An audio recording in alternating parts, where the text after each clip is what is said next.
Better run now! We're having fun.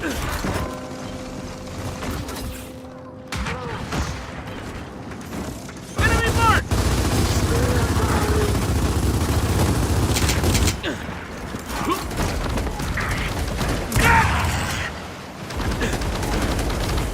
My ammo now!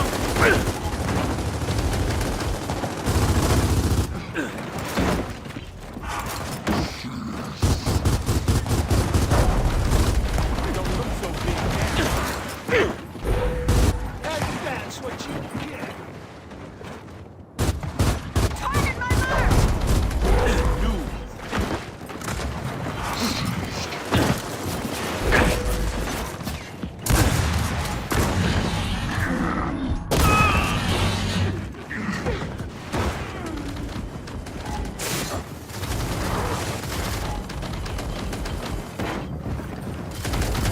Shit, no bump.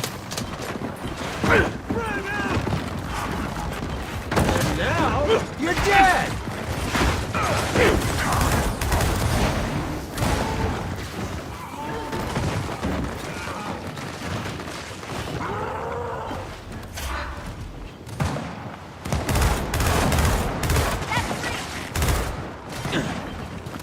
Nailed it!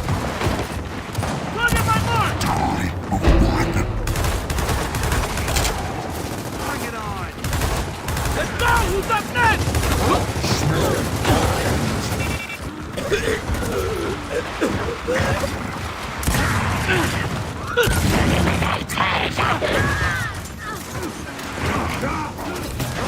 it's a beautiful thing!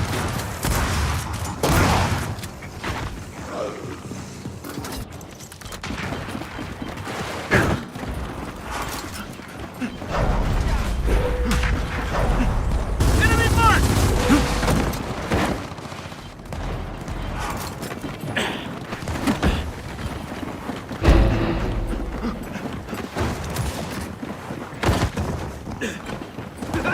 Got one!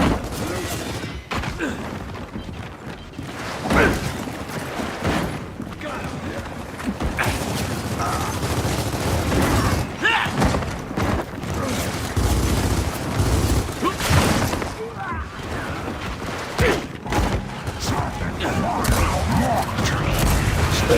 Get to me!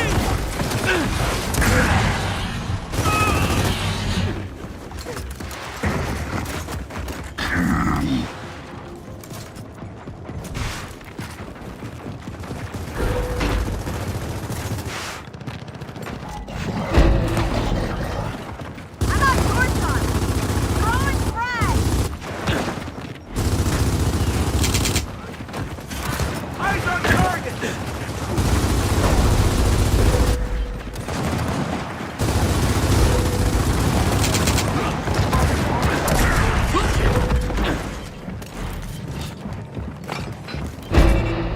Now we're talking!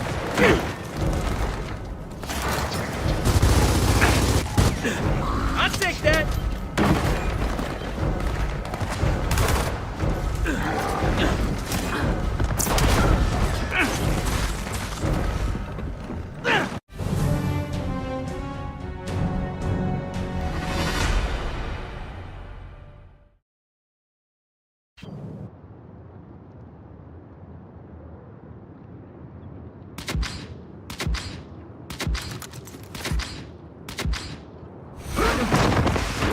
Good to be back.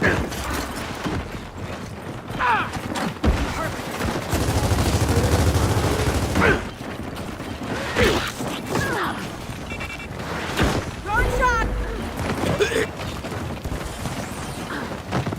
Move out!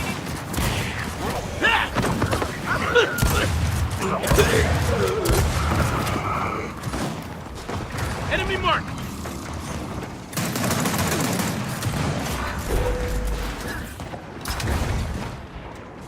Let's do this!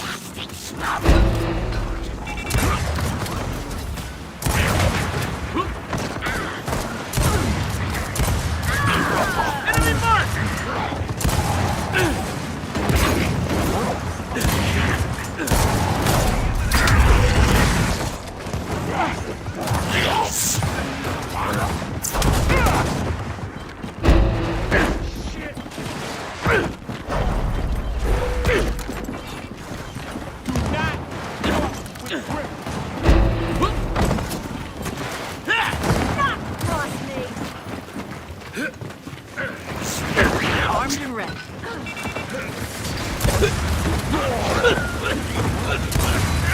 Sorry! Enemy marked!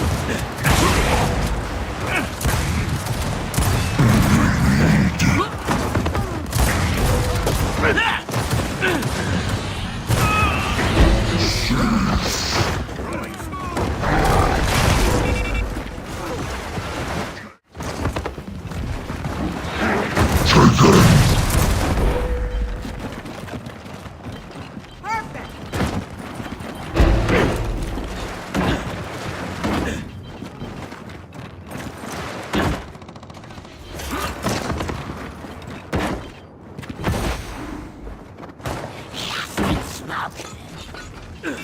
Look out!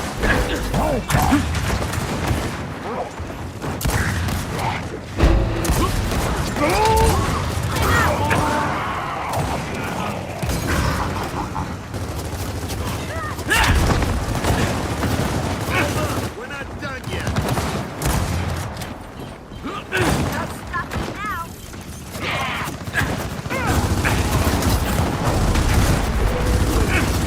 Bleeding everywhere.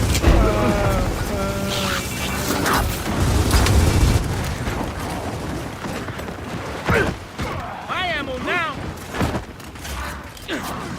Rock and roll. Got it! Time to finish this. Didn't get the memo? Don't fucking rip.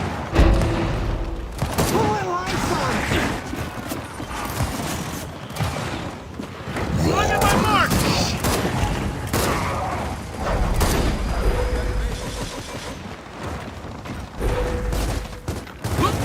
Gotta tear things up!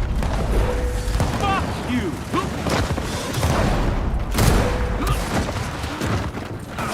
Yeah. Good shit.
Target my mark!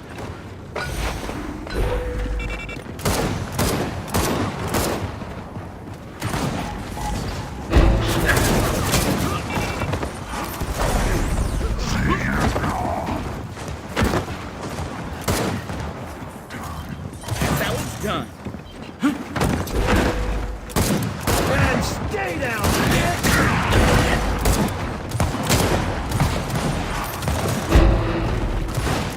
Stop shooting me! Oh, yeah. Enemy mark! On target, dumbass! That'll work!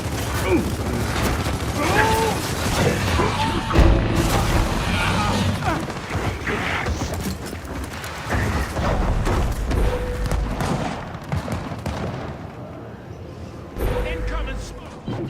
Ah!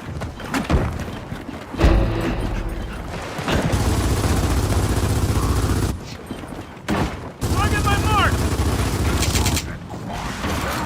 Smoke out!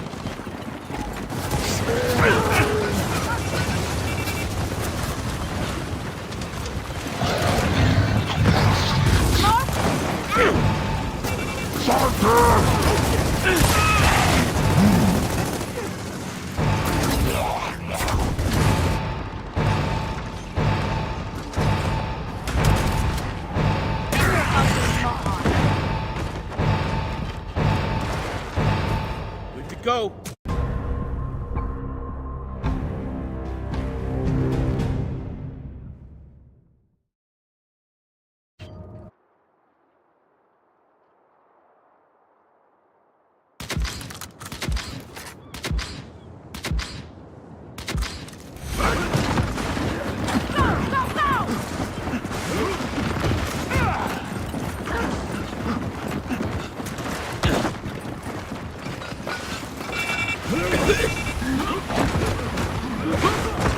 Target my mark!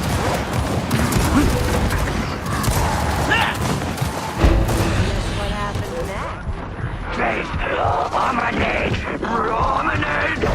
Time for some payback!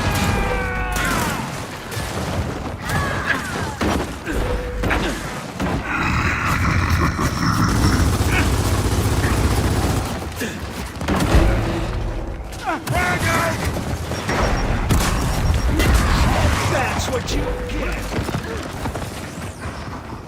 Smoke! Ow!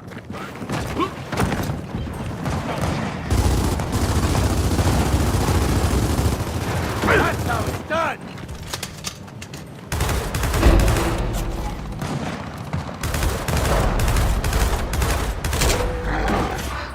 Target my mark!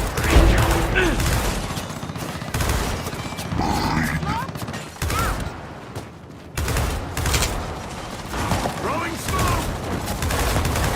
Shit, yeah!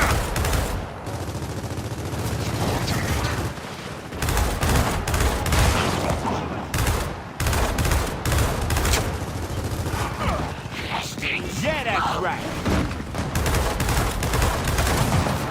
Quick! You heard about me, bitch! Yes! I'm expecting a good ROI. Enemy mark!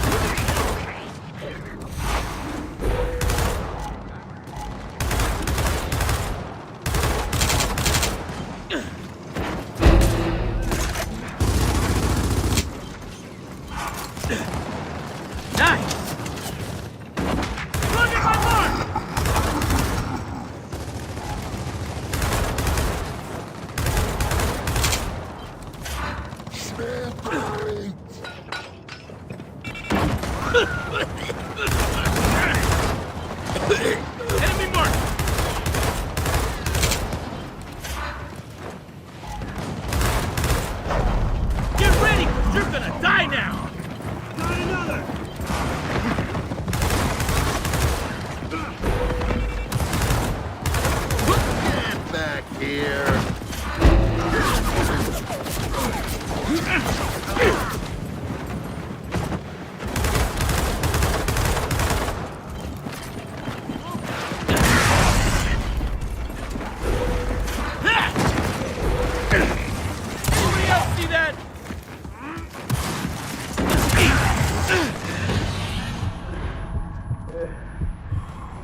Sweet!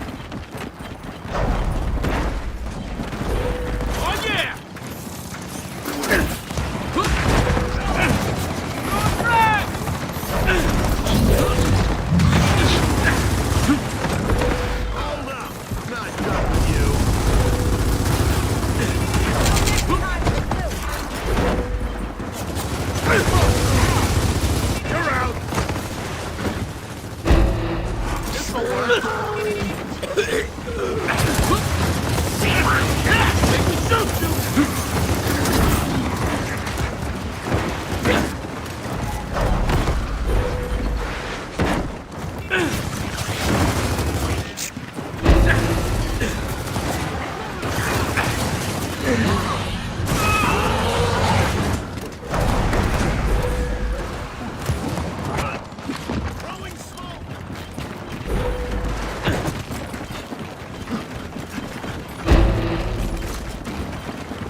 Take that!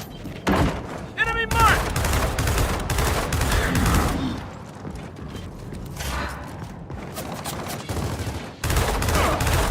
Victory!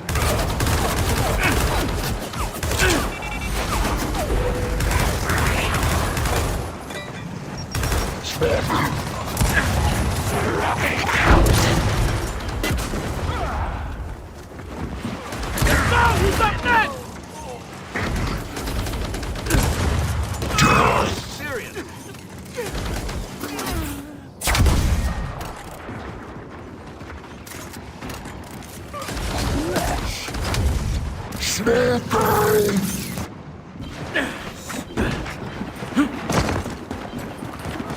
Look at my mark!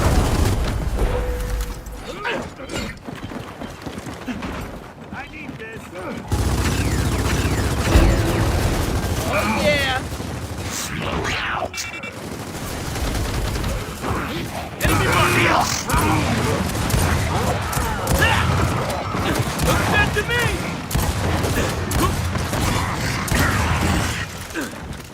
I'll take those! Finders keepers, right? Target my mark!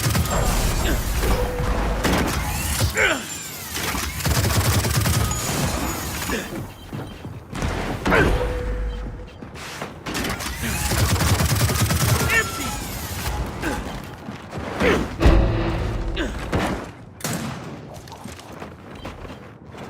Enemy mark! Take it, bitch!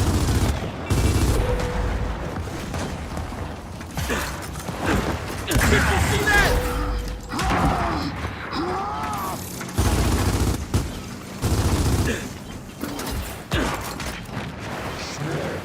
Look at my mark! I'll never get tired of that. Keep it coming!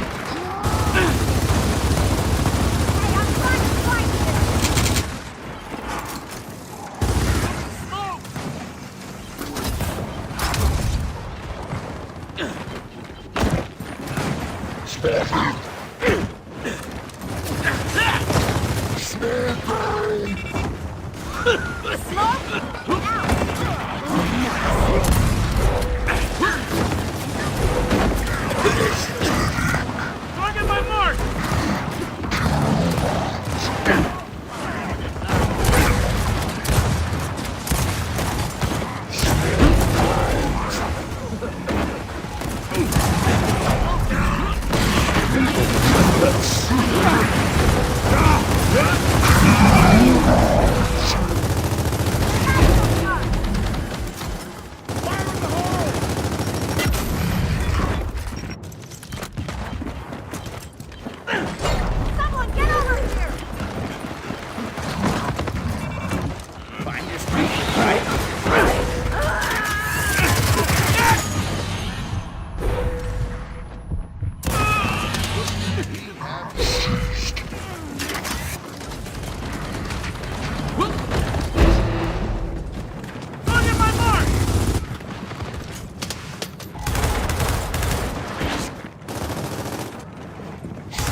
Going smoke! Securing ammo!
got enough for the train, baby!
You chilling?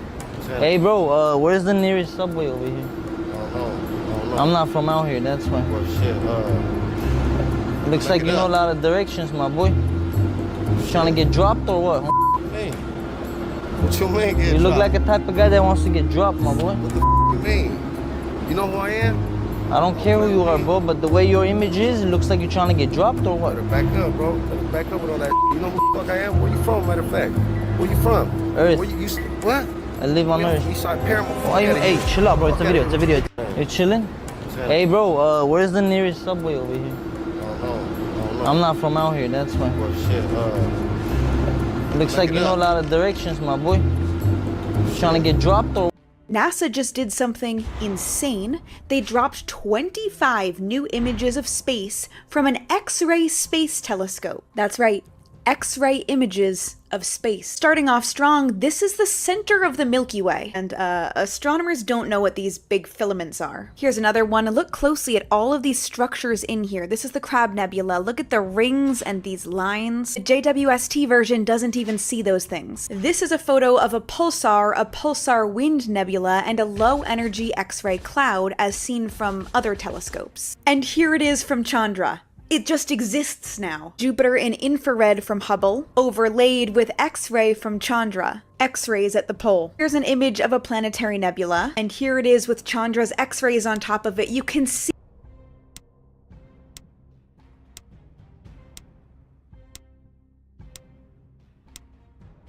Lo prometido es deuda, así que hoy tendremos una conversación sincera.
Let's do this!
Turno de cualquier algo. El autónomo, el ganello es jotito.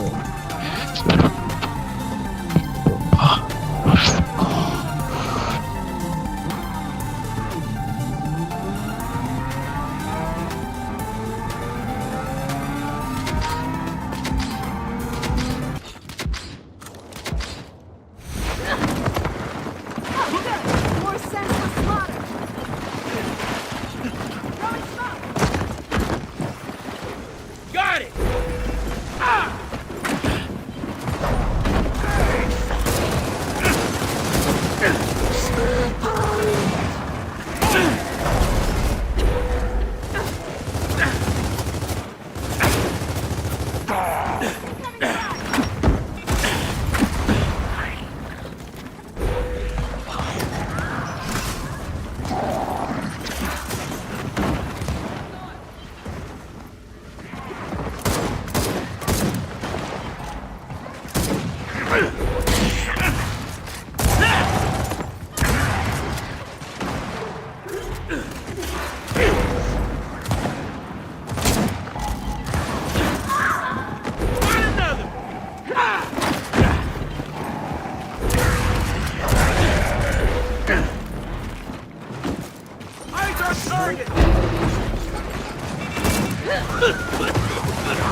I don't think so!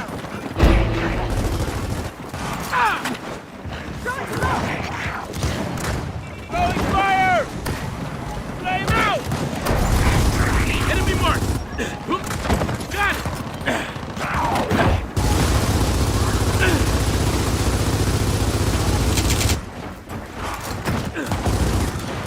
Coming.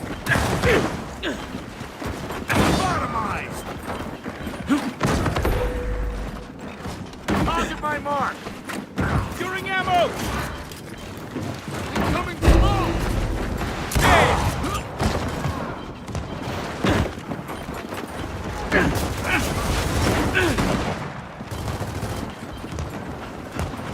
Enemy spotted!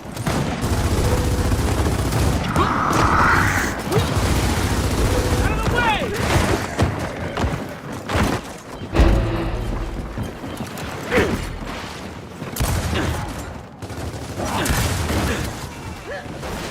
Enemy marked! I like that! Flame out! Throwing fire! Frag! Enemy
Pull your ass back here now.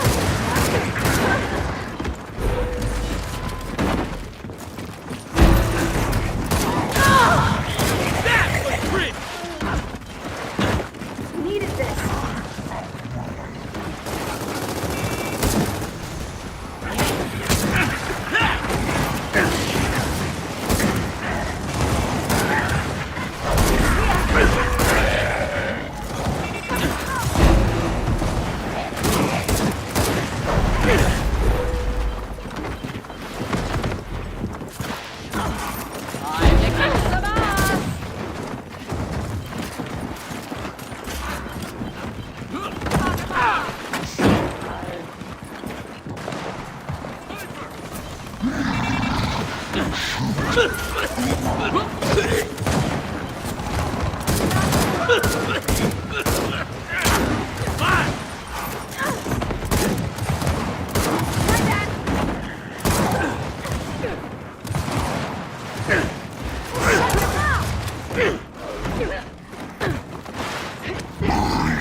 Frag out!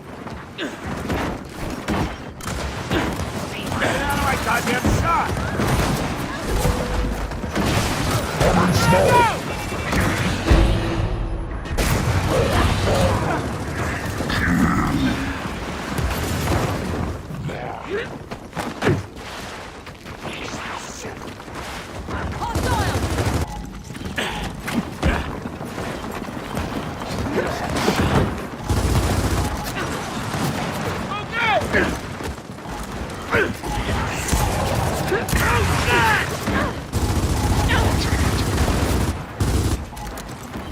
Throwing smoke. Throwing smoke. Who did that?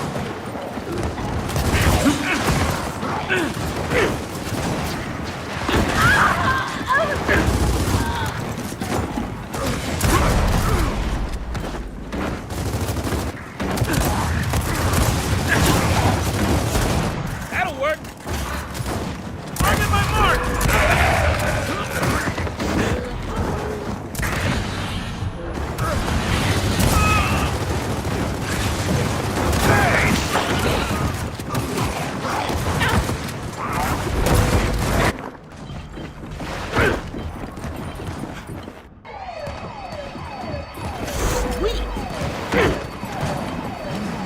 Incoming fire! On my mark!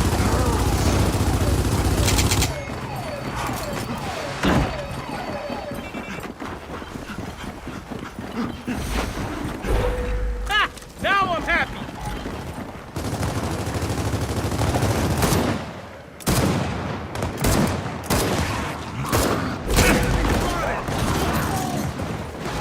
Looks good to me!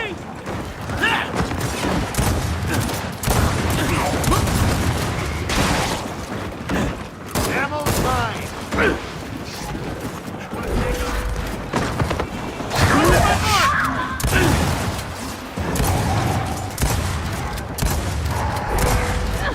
Go! Who's up next?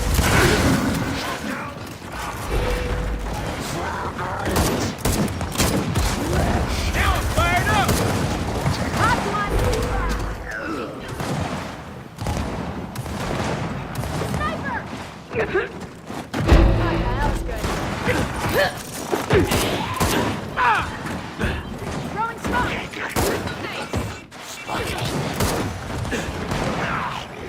It's empty! That'll work!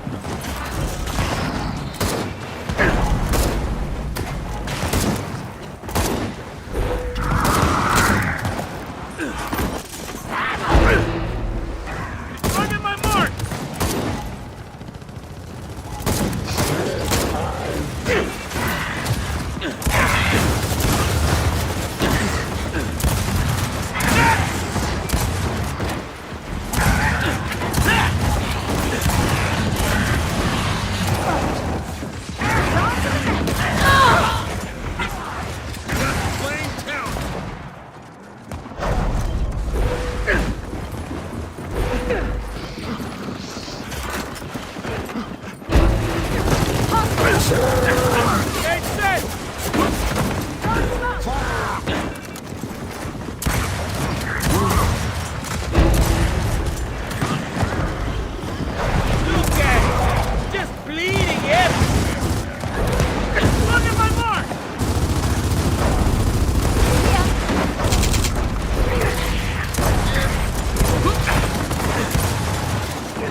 Enemy marked. Perfect timing. That's how it's done.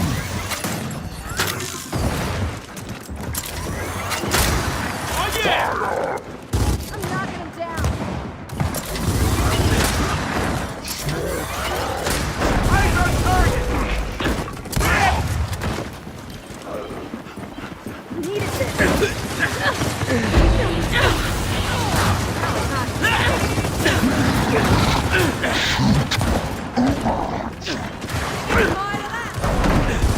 Frag out!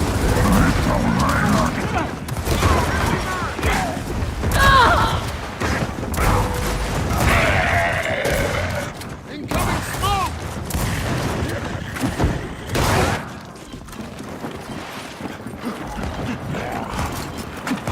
Look at my mark.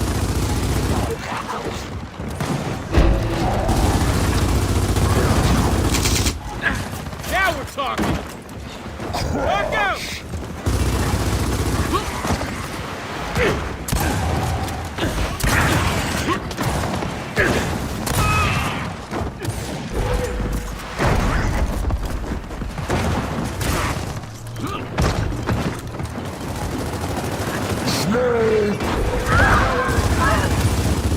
Keep us coming.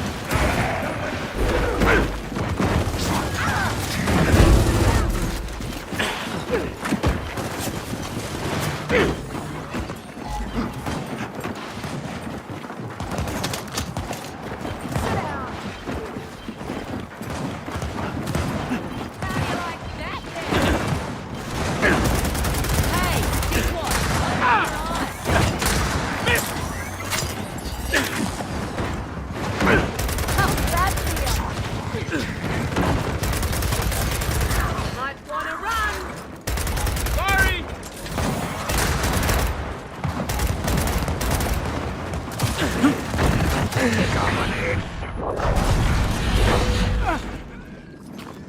Incoming smoke!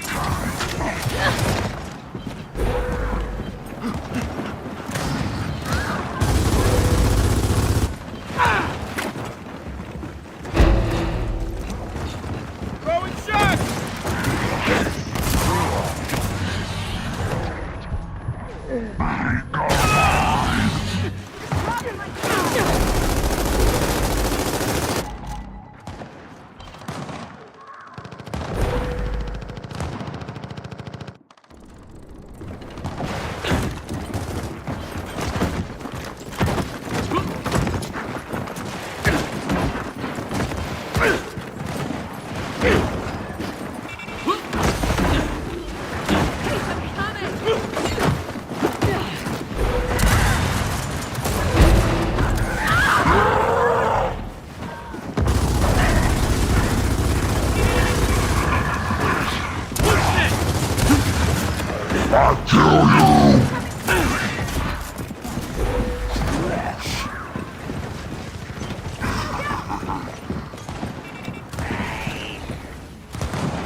Smoke out!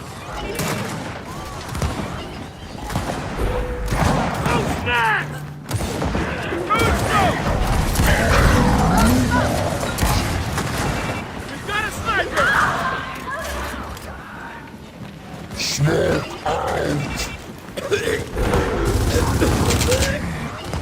Hey! Win on it! Why did I win? Time to kick some ass! Smoke out!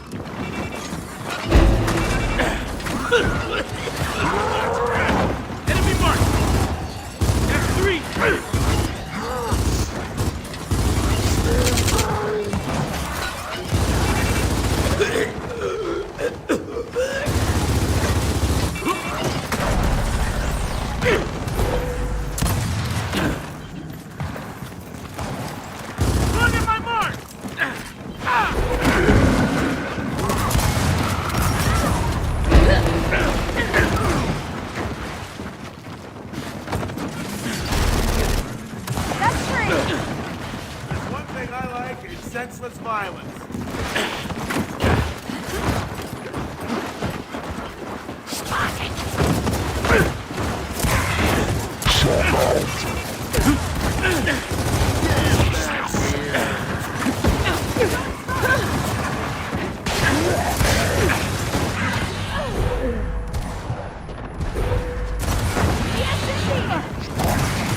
Blocking my shot! Ammo secure!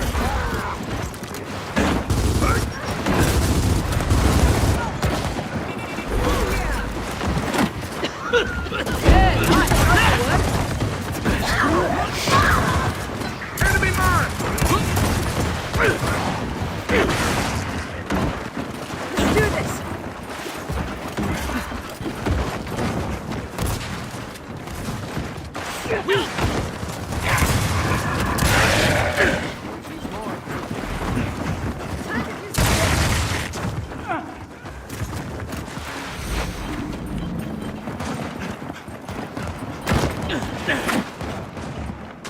Go!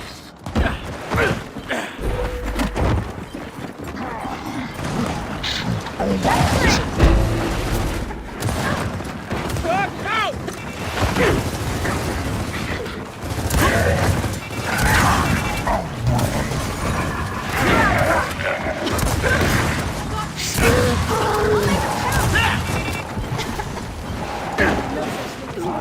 Not for you.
Locked and loaded. My ammo now.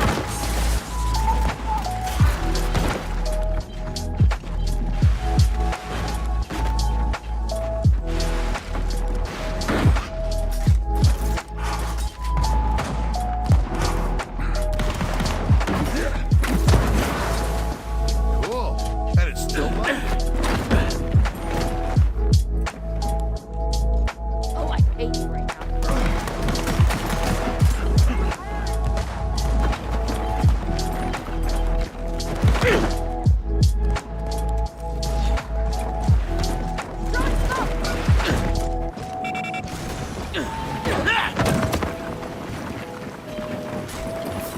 Oh yeah. Here we go.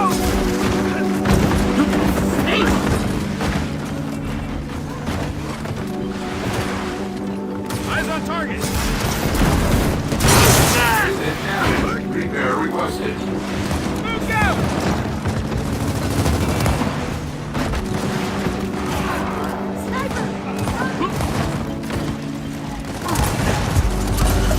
Unit down. Requesting assistance. Let's do this!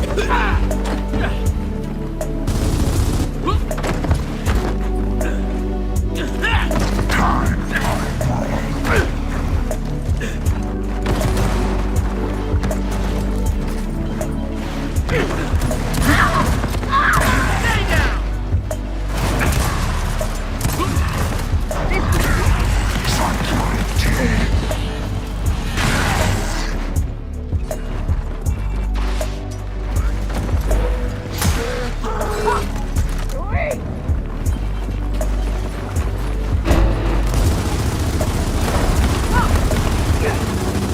Shit, yeah. Enemy spotted!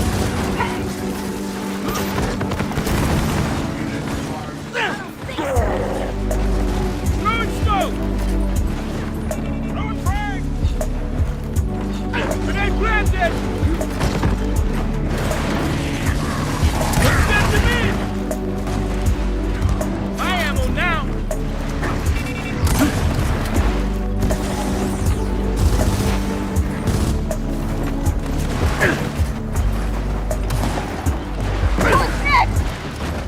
That's how it's done.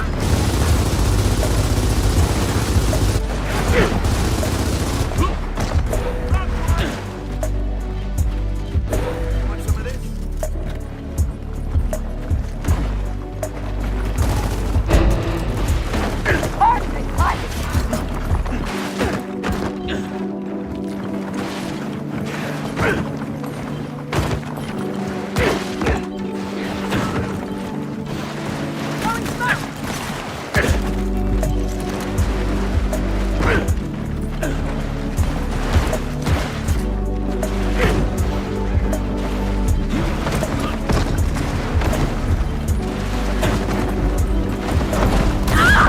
Target subdued.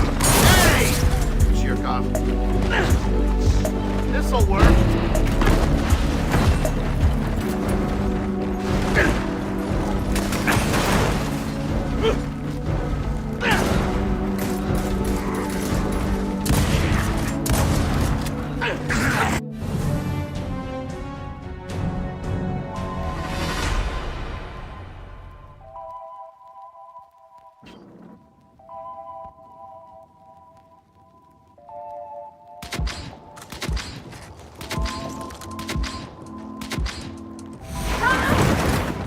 Let's make quick work of these idiots.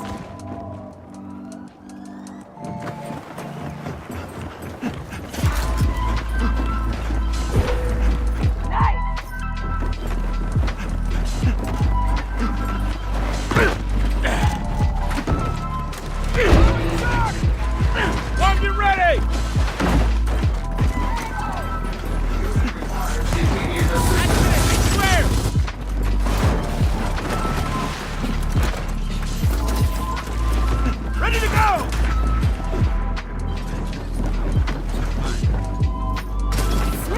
challenge. And stay calm. Perfect timing. Take this!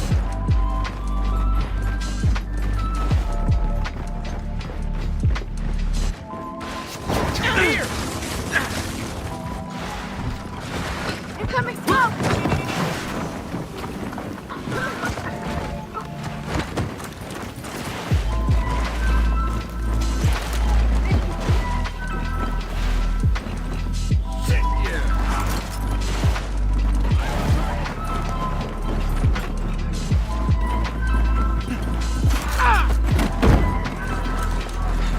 Throwing smoke!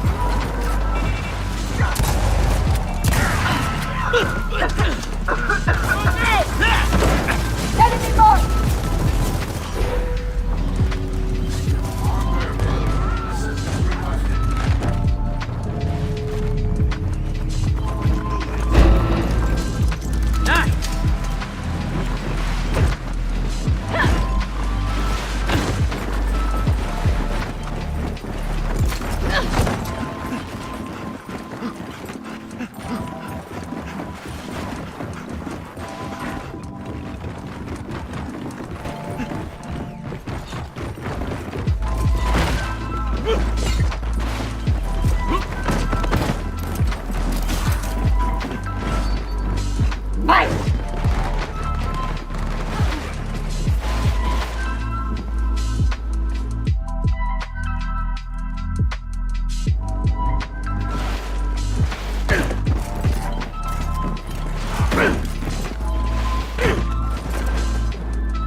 Here, have this!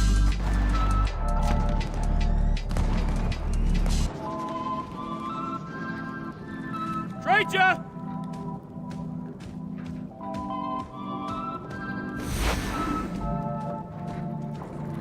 Here! Enemy spotted. Take this!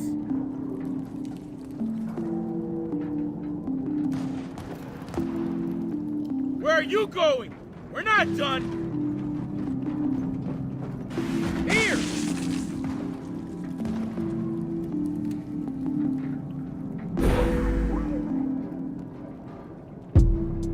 Here, have this!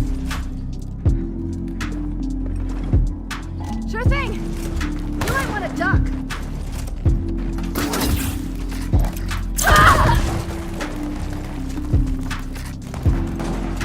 I'll take that!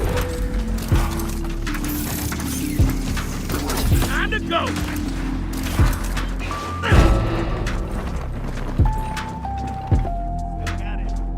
Take this!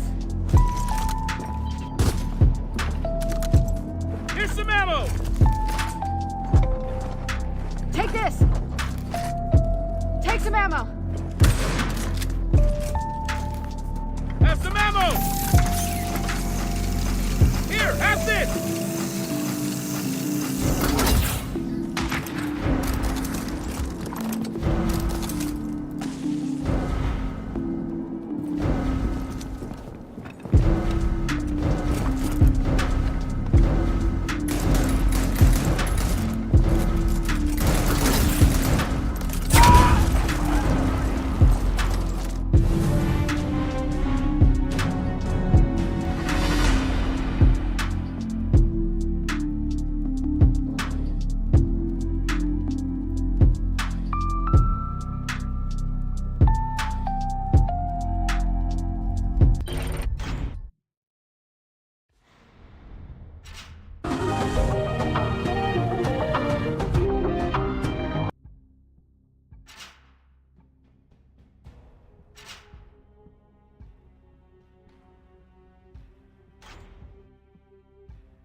bright light.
how it's done.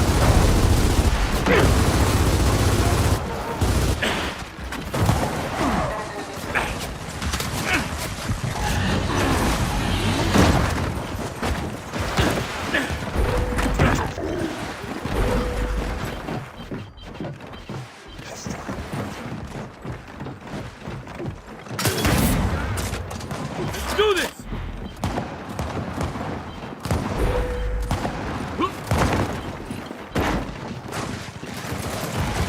Got him!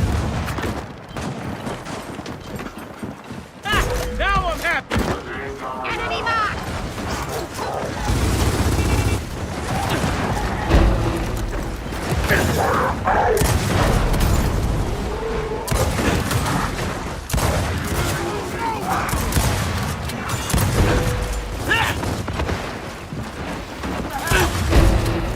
Incoming!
Perfect timing!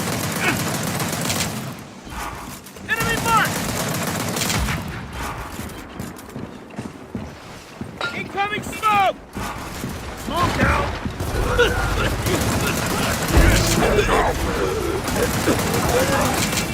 Easy! Throwing smoke! I see one! Still talking to you! Ammo's mine!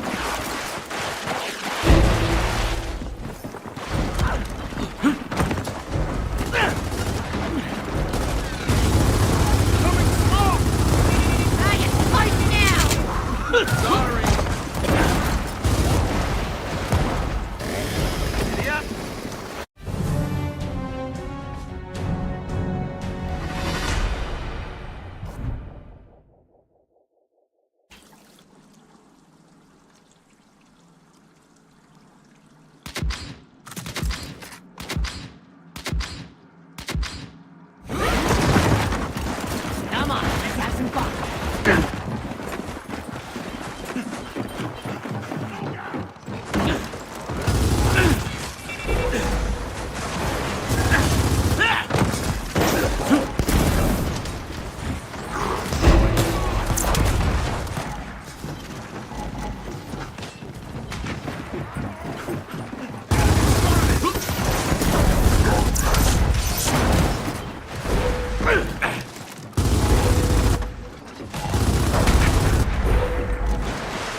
You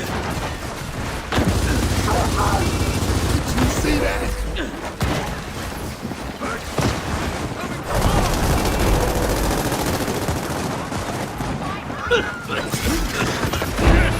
Watch it!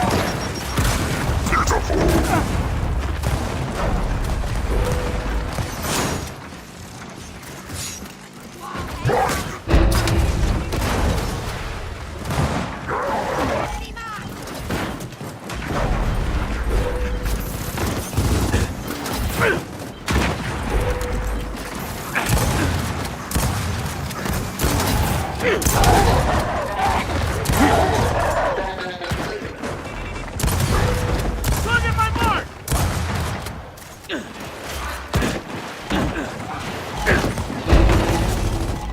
Down they go!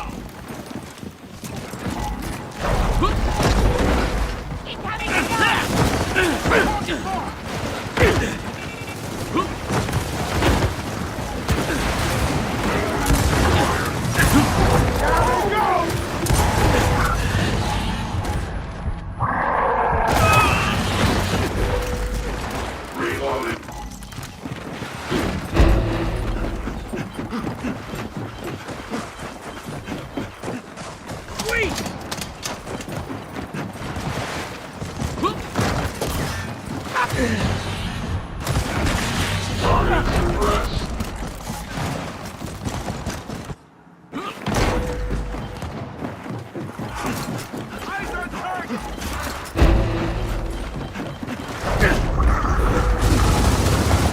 Piss off!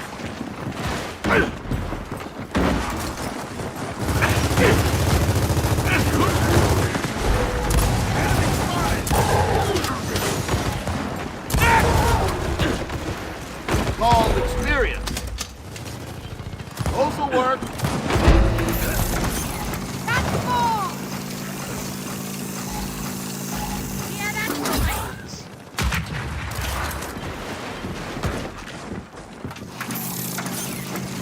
Hi there!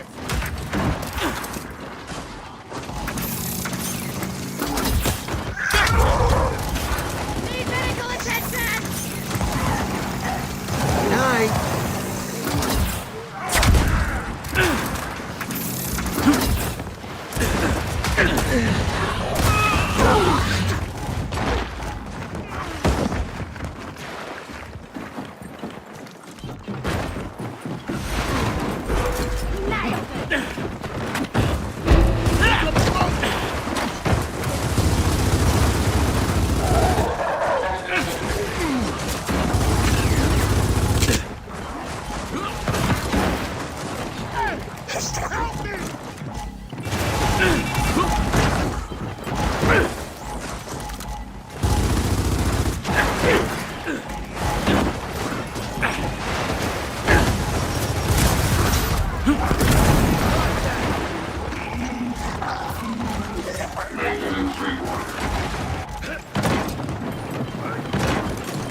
Enemy mark! Oh yeah! I got enough for all of y'all! Accident, I swear! Hold up! We're not done yet!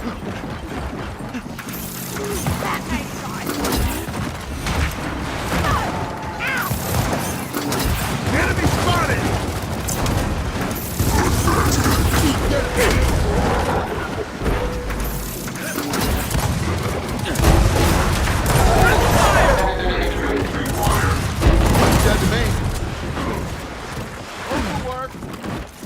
Now we're talking! Shock out!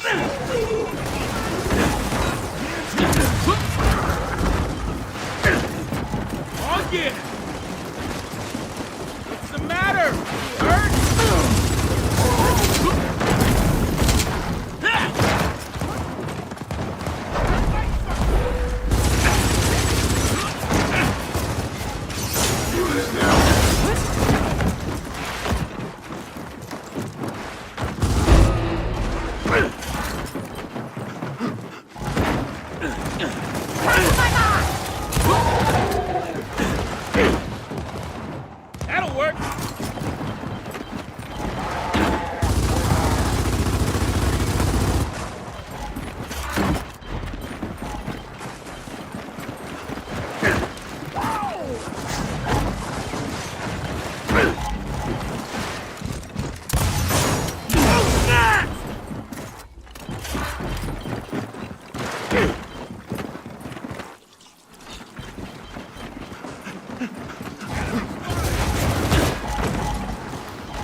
That was pretty. Ah, I like that.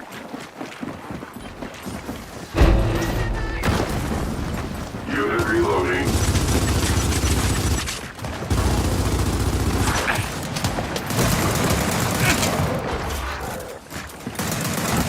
Did I go? Did I? Come on, put up a fight, will ya?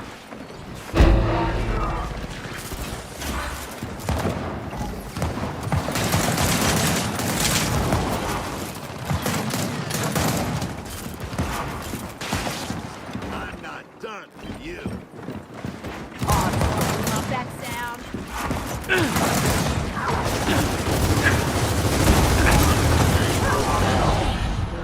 Keep 'em coming. Who wants the party?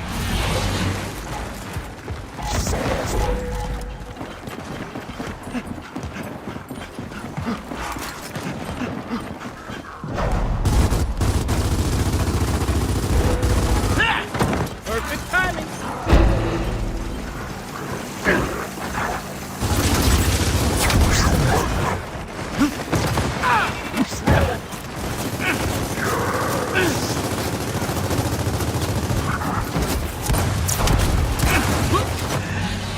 Throwing smoke.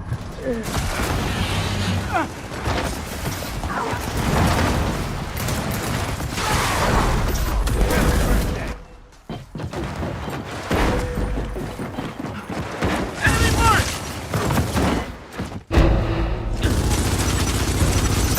Unit damaged. Repair requested. Major hardware failure. Maintenance required.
The tiny capybara was left alone, but luckily a family who adores animals decided to bring her into their home and look after her. When she's being fed, she sits like a little kid and doesn't show any fussiness about her food, happily munching on whatever is offered to her. It's quite amusing and adorable to see her eat peacefully even with an orange balanced on her head. As she grew bigger, her owners got her a leash so they could take her for walks in the town.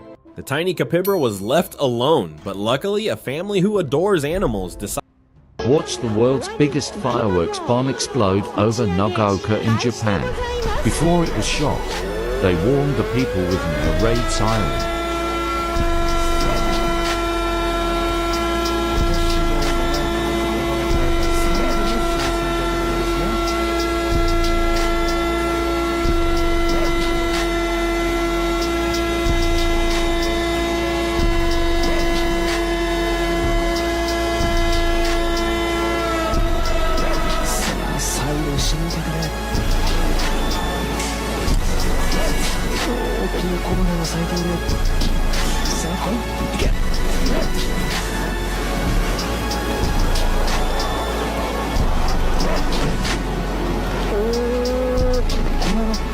話を聞いても分かるように、なかなかいい開き方だったんじゃないでしょうか。そうですね、本当ですね。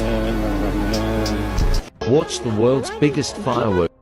If you stick your hand in extremely hot water, for a split second it actually feels cold. This phenomenon is known as paradoxical cold, and here's why it happens. Your body has heat nerves and cold nerves that both detect temperature, and these nerves are actually situated quite close to one another. So when something is really hot, it sort of confuses and overwhelms them. This can activate the cold receptors in addition to the heat receptors, which is why super hot water can sometimes feel cold. If you stick your hand in extremely hot water, for a split second it actually feels cold. This phenomenon is known as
How do I deal with it? Good question.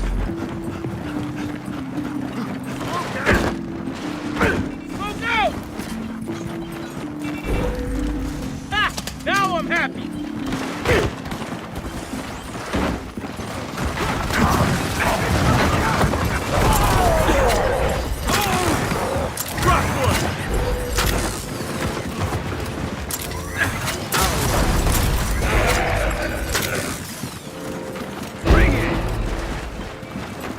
Incoming smoke!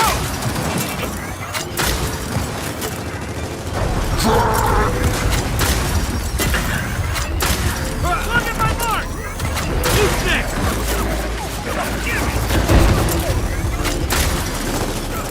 I'll never get tired of that.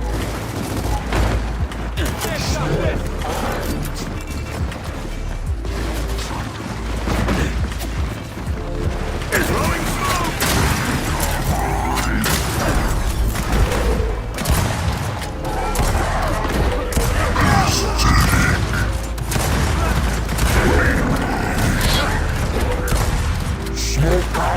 Enemy spotted!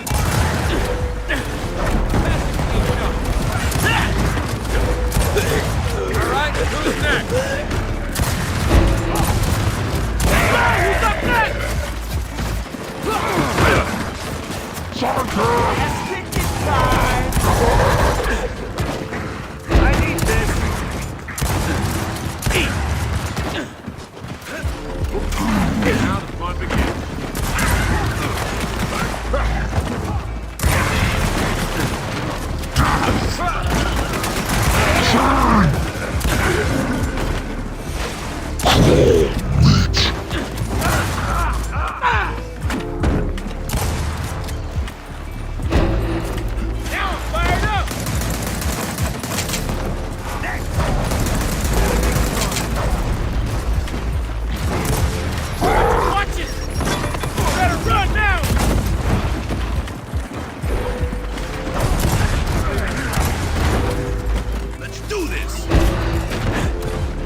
Who's next?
Throwing smoke! On my mark!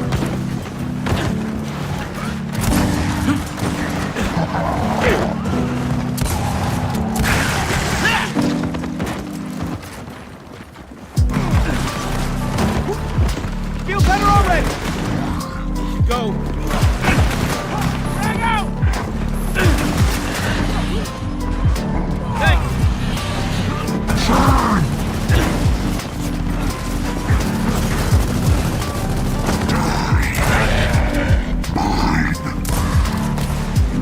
This is good!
That supports life, because only such a universe could contain observers like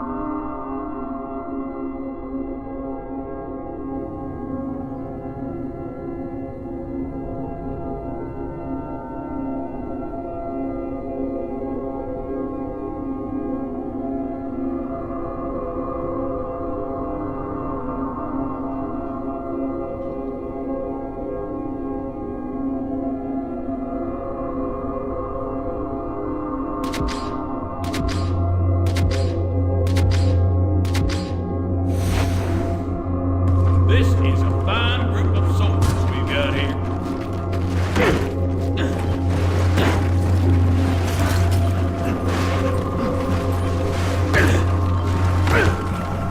Enemy mark!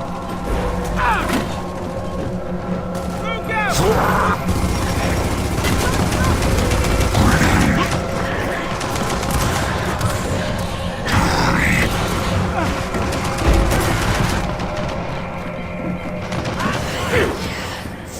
Enemy mark!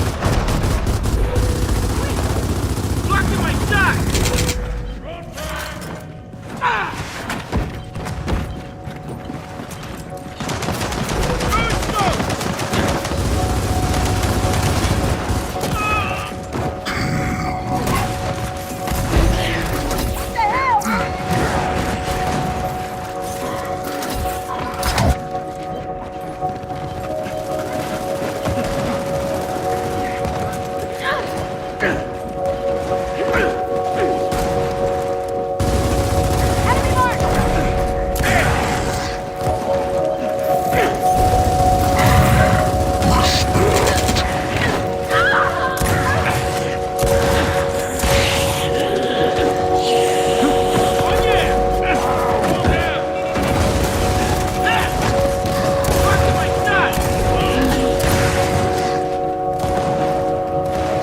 Roll your ass!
What's an order, kids?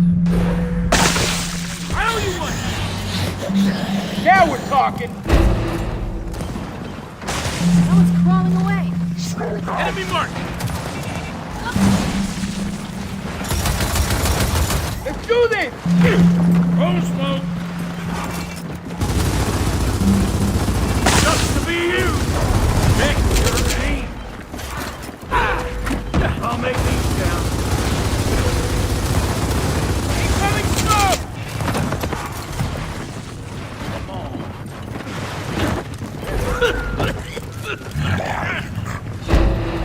Throwing smoke! Enemy mark!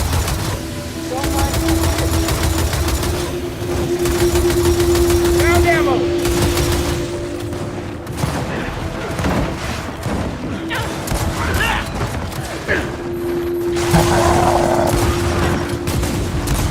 Now, how do we finish this? Enemy mark!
This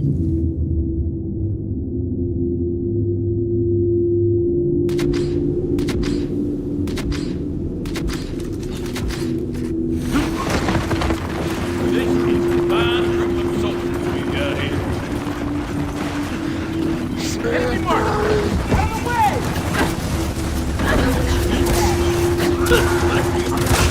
Fire up! Come on, Meg!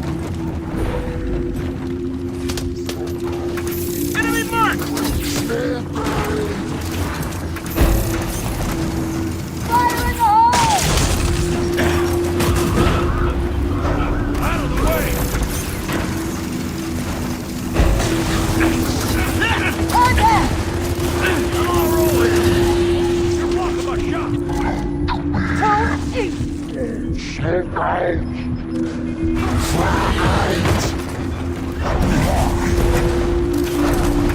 That's four!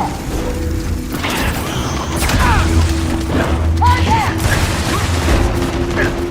Don't kill!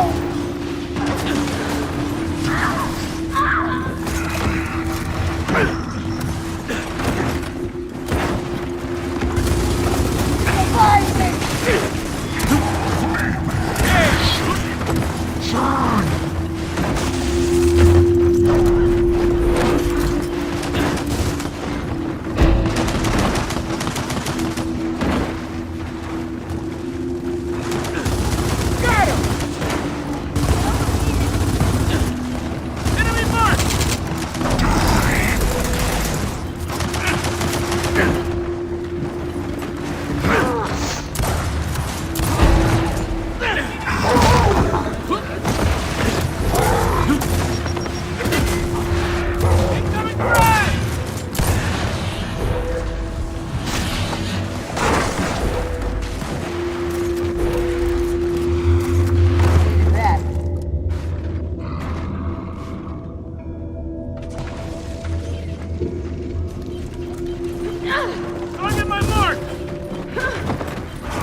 On a dark, moonless night, a misty light reaches up across the sparkling vault of the heavens. At first, it looks like a cloud or a puff of smoke that could blow away on a stiff breeze, but it holds to its place among the stars. Because this is something more permanent and more intriguing than a passing cloud. This is what the Romans once called the Via Lattea, the Milky Way. And for astronomers through the ages, it has proved to be a pathway to discovery. To ancient skywatchers, the Milky Way was a mystery that became a myth. Some saw it as the wake of a celestial ship, others as the seam where the two halves of the sky were stitched together. But these stories and legends say more about the people who told them than they do about the true nature of the Milky Way. To the ancient Greeks, the Milky Way was formed when the goddess Hera awoke to find a strange infant, the baby Hercules, suckling at her breast. The divine milk bestowed immortality, but when Hera realized she'd been tricked, she pushed the babe away, and the spurting milk sprayed across the sky. Today, our word galaxy comes from the Greek word for milk.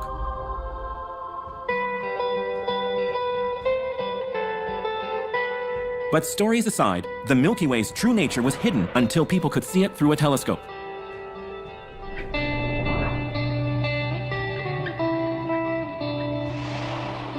It was 1609 when Galileo first turned the new invention toward the Milky Way's misty light and recorded what he saw. Galileo had discovered that the Milky Way is made up of countless stars, stars that are too far and too faint to see individually. Yet together, they paint the sky with a luminous glow. It was a realization that changed everything because it gave depth to the night sky. And it meant astronomers were free to explore a heavenly realm that the ancients had never dreamed of.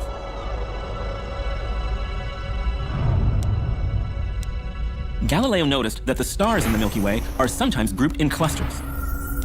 And as telescopes improved, astronomers discovered something else. Clouds of glowing gases called nebulae that would later prove to be the birthplaces of stars. Many of them located along the Milky Way, like gems on a cosmic necklace.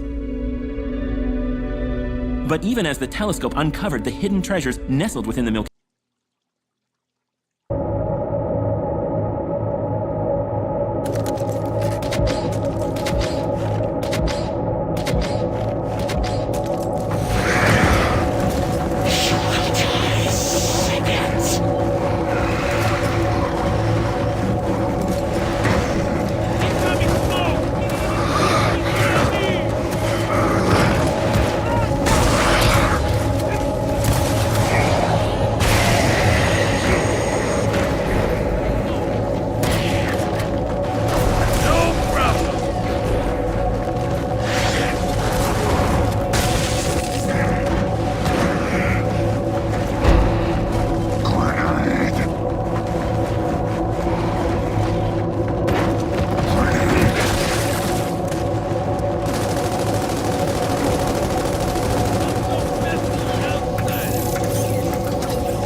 smoke. Ah, that's pretty much.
Really, you shooting me?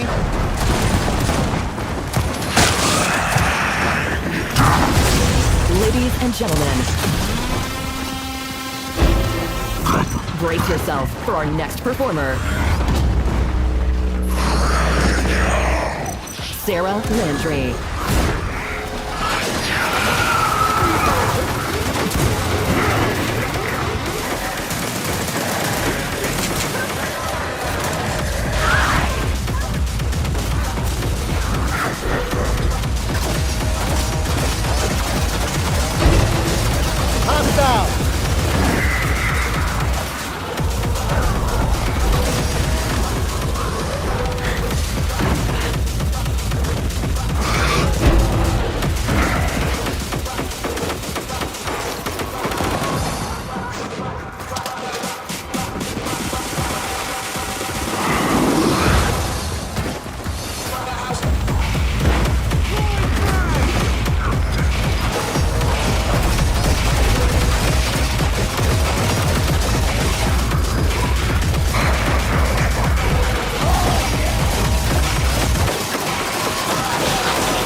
traditions and the spiritual exercises of Ignatius Loyola. Issues on the podcast Hyperland.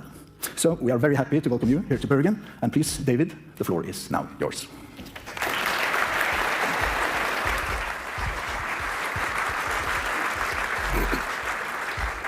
Thank you, Professor Serged. Good evening, ladies and gentlemen, and welcome to this year's Holberg debate of 2023. As the Professor said, I have spent a lifetime making science, philosophy, and history films for BBC, Channel 4 in the UK, and Universal Pictures. And over the years, I've made about 10 films relevant to this topic of consciousness. I've also, over the years, chaired dozens of debates, so I thought I'd take a moment to explain the structure of this debate. There is a formula for how these debates are generally organized. Usually, the organizers will invite one speaker to be what we might call the defender of the faith. And their job is to explain to you all the received wisdoms and all of the unquestionable certainties which everyone agrees are true. Then there's the heretic. And that person's job is to tell you that nobody agrees on anything and that all of the unquestionable certainties are entirely questionable. And then there's often a third who is a bit like the Social Democrat Centre Party, and their job is to try and agree with this side and then try to agree with that side, and in the end no one knows what they think, but they're there mainly to stop the other two falling out. I'm very happy to tell you that the organizers of this debate, Ule Sandmo and Bjorn Bertelsen, it is entirely their fault, in a stroke of what I have to describe as both bravery and brilliance, have decided to utterly ignore everything I just told you. There will be no defender of the faith on the stage. Neither will there be the Social Democrat. There will, in fact, only be heretics. 3 of them.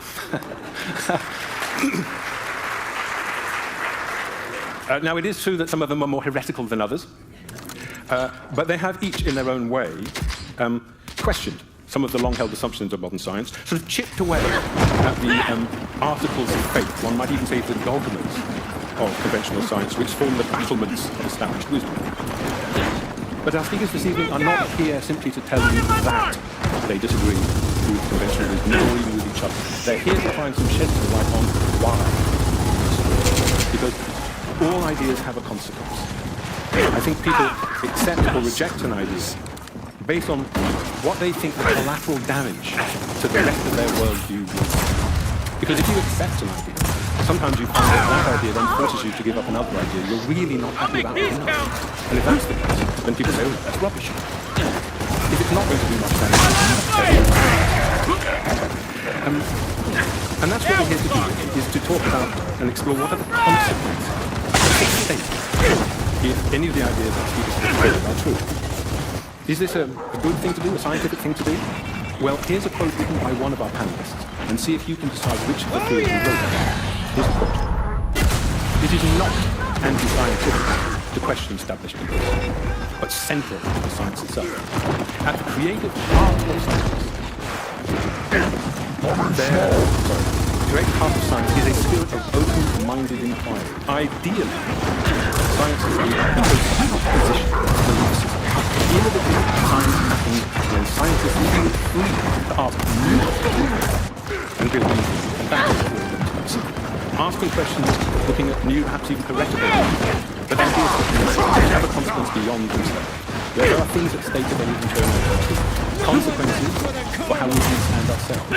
How we understand that we may be able to account for our place in nature.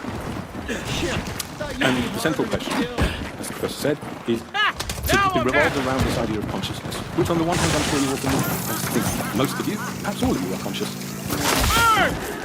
But are you sure the person next to you is? How do you know? Is your dog conscious? Could your computer one day be conscious? How about trailers? Heretical, silly, or maybe? Good to go. So let me finish by just introducing our speakers. By each speaker they will have approximately 15 minutes to convince you of their heresy. Oh yeah, right. And our first speaker this evening is Anoither. He is one of Britain's leading neuroscientists, head of cognitive computational neuroscience at the University of Sussex, which is, I'll tell you, a hotbed of heresy. He is the recent winner of the prestigious Faraday Award, and in his book, Being You, A New Science of Consciousness, he made it very clear that the human brain is not a computer made. Anyway,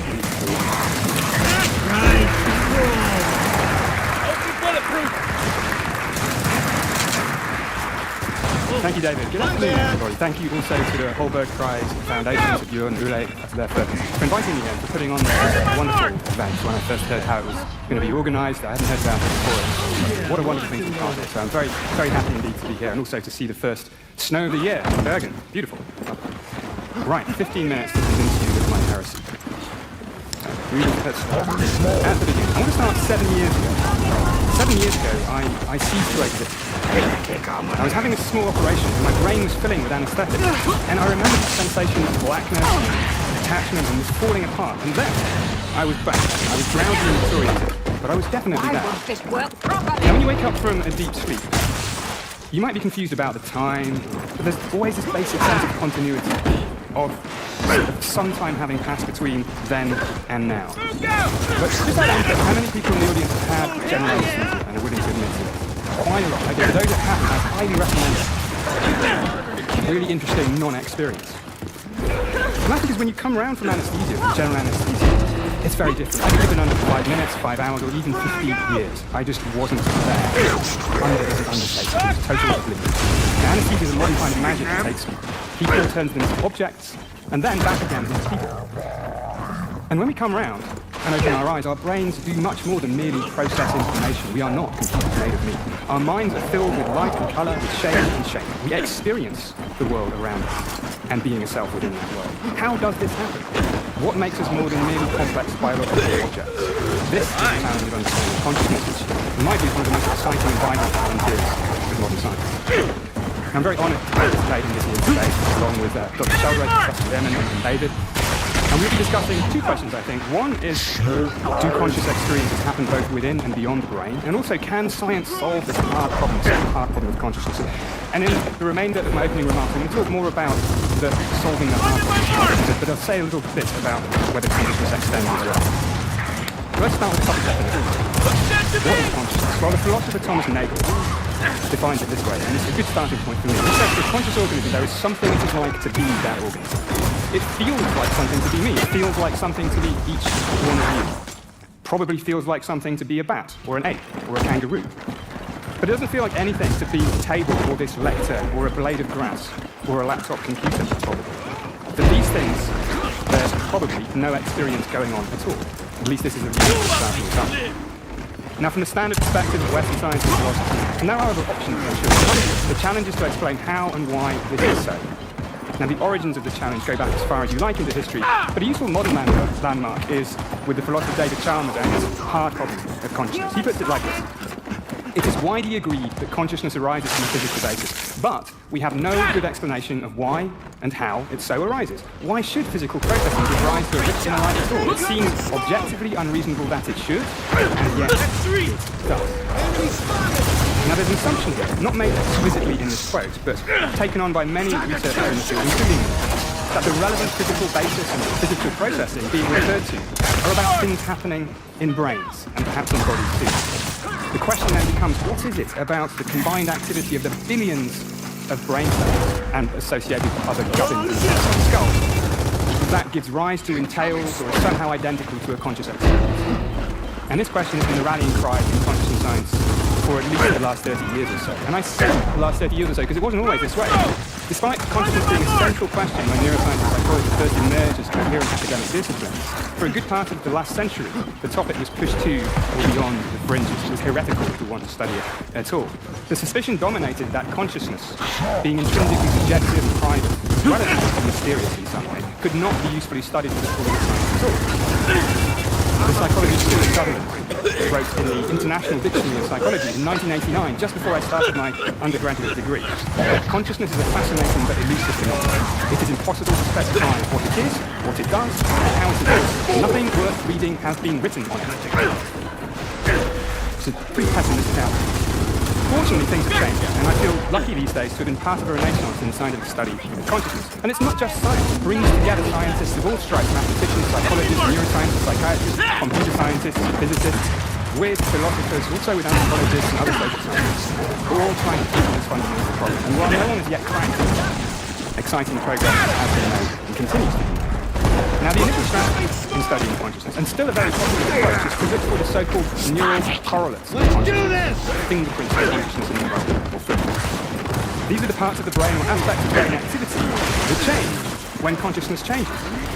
And thanks to the fancy new tools, brain imaging and other things we have available these days, we can look into the brain to find these neural correlates. These can be global changes in consciousness, what happens when we lose it, like in general anesthesia. Or we can ask what changes in the brain when our conscious experience itself changes. There are things like binocular rising, where we take two images, one to each eye, and our conscious perception will flip from one to the other. Now this is all great stuff and a lot has been learned, but there are fundamental limitations to this established strategy. Significantly, correlations are not explanations, and they don't really tell us much about cause either. And this is why we need theories, among other things. Theories can help us move from correlations to explanations. And by doing so, we begin to chip away at David Chalmers' hard problems about how and why consciousness happens. And there are plenty of theories, which is one reason why now is a particularly exciting time in the field. A couple of years ago, the philosopher Tim Bain and I wrote a review for Nature Reviews Neuroscience on neuroscientific brain-based theories of consciousness, and we came up with 22. Some of them, all of them very different from each other. Some of them more mature and more backed by evidence than others. And what's happening now in general in the field is we're getting to the stage of pitting these theories against each other to see which stand up and which fall down. Now, my own preferred theory, which I've been developing in various ways for well over a decade, is that the brain is a kind of prediction machine, and that what we experience, both the world around us and being a self within it, are forms of controlled hallucination. Brain-based best guesses that are tied to their causes in the world or in the body, not so much by accuracy, but by criteria of how useful they are in the business of staying alive. Now, the idea of the brain as a prediction machine, constantly estimating what's going on and calibrating its best guesses against sensory signals. This is not a new idea at all, and it's been developed in different ways by different people. And my own take is to treat it as a way of going beyond correlation between brain activity and consciousness, and instead explaining why conscious experiences are the way they are and not some other way. Why an experience of colour is different from an experience of emotion or of free will. And one implication of this is that what we perceive is not simply a readout of the sensory information that comes in through our eyes and our ears. It is always and everywhere an active, creative act in which the brain is continuously making predictions about the way the world is and the way the body is, and updating these predictions using sensory information. And in my take on this, that is what we experience. We experience the predictions, not a readout of the sensory information. Our experience of the world and the self come from the inside out, just as much, if not more than, from the outside in. And this means that we inhabit surprisingly different inner worlds, as I'm sure Tanya Lerman will explain next, even for the same shared objective reality. But what this does not mean, at least in my view, is that consciousness itself extends beyond brains, or that our vision, for example, is a force emitted from the eyes. Another implication is perhaps even more controversial, which is that, unlike the majority of my colleagues, and this is where my heresy takes flight, I think that consciousness is intimately connected to our nature as living creatures, so that life may be a necessary condition of consciousness. And this pushes back on the tired old metaphor of the brain as a computer. It really highlights how different we are from the large language models and other artifacts of AI that increasingly dominate our society and our lives. And I mention this in part to underline that even within the constraints of what's often called mainstream neuroscience, there is a lot of variety and controversy. Some other prominent theories, such as there's a neuroscientist called Giulio Tononi who has a theory called the integrated information theory of consciousness. This makes other incredibly counterintuitive predictions, such as that vivid conscious experiences might happen with almost no neural activity. So lots of controversy. Will any of these theories solve the hard problem? Well, from where we are now, I think it's too early to say, but I'm optimistic. And there's a lesson here from how our understanding of life developed. It wasn't so long ago, maybe 150 years, that the challenge of understanding life seemed to be beyond the reach of science, perhaps as mysterious as the challenge of consciousness seems to us today. And according to the dominant at the time philosophy of vitalism, there had to be something almost supernatural, a spark of life, an élan vital, to explain the difference between the living and the non-living. But things didn't turn out that way. Instead of treating life as one big scary mystery, biologists of the day instead started explaining the properties of living systems, metabolism, homeostasis, reproduction, in terms of the underlying physics and chemistry. And bit by bit, our conception of what life is changed, and the need to appeal to some special source began to fade away. The hard problem of life wasn't solved, it was dissolved. And I think the same may well happen with consciousness. By chipping away at its various properties, how conscious we are, what we're conscious of, the nature of the self, the nature of the vision, the hard problem of consciousness too is already seen less mysterious and less monolithic than once it did. And perhaps one day, perhaps not so far away, it too might vanish in a puff of metaphysical smoke.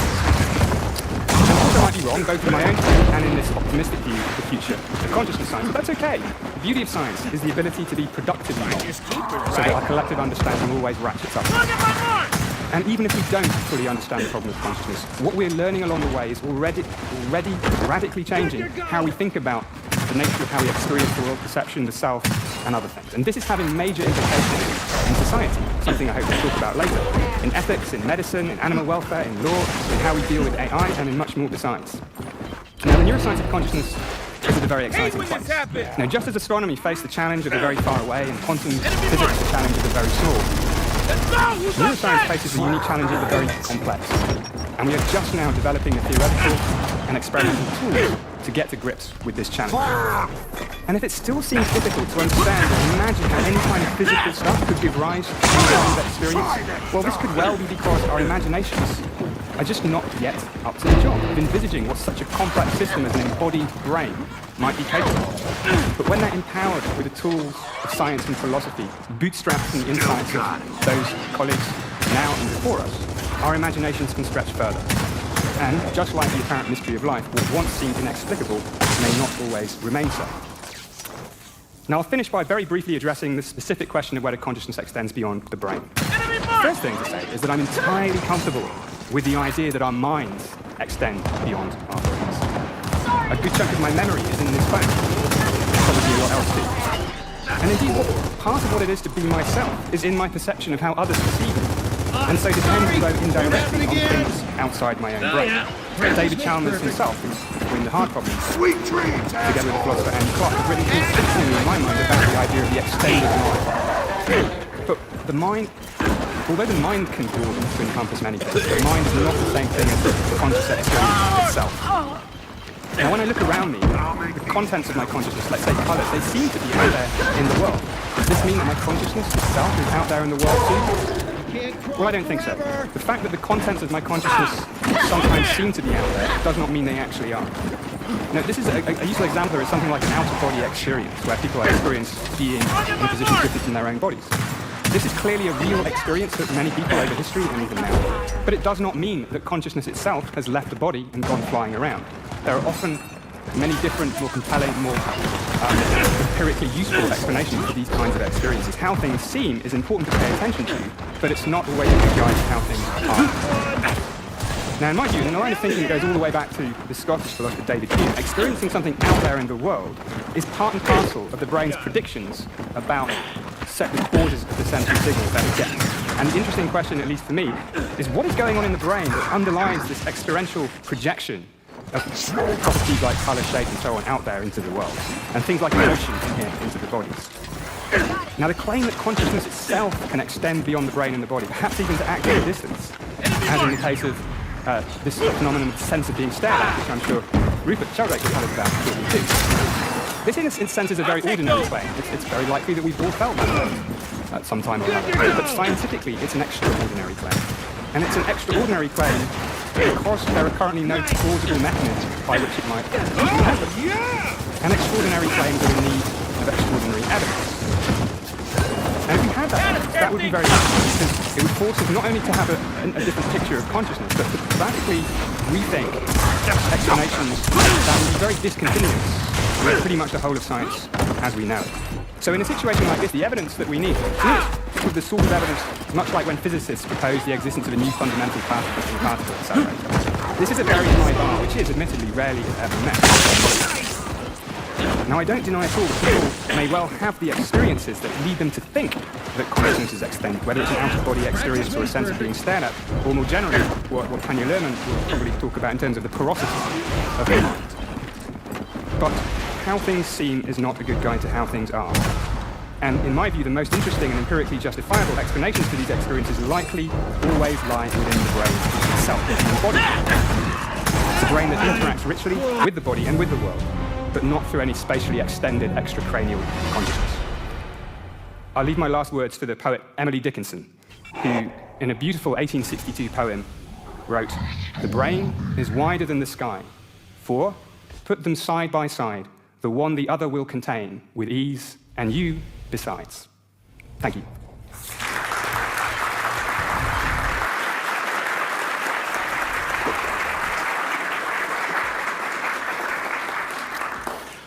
Thank you, Anil. Our second speaker this evening is Tanya Lerman. She is the Albert Ray Lang Professor of Anthropology at Stanford University. She teaches both anthropology and psychology, and is, in my opinion, and the opinion of many others, one of the most original and challenging anthropologists currently working.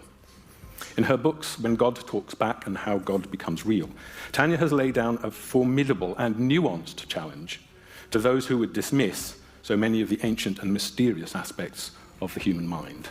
Tanya, the floor is yours.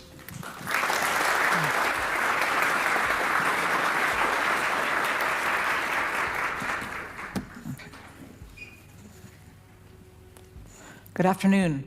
I think that Bergen is one of the most beautiful cities I've ever seen. You are all very, very lucky. So,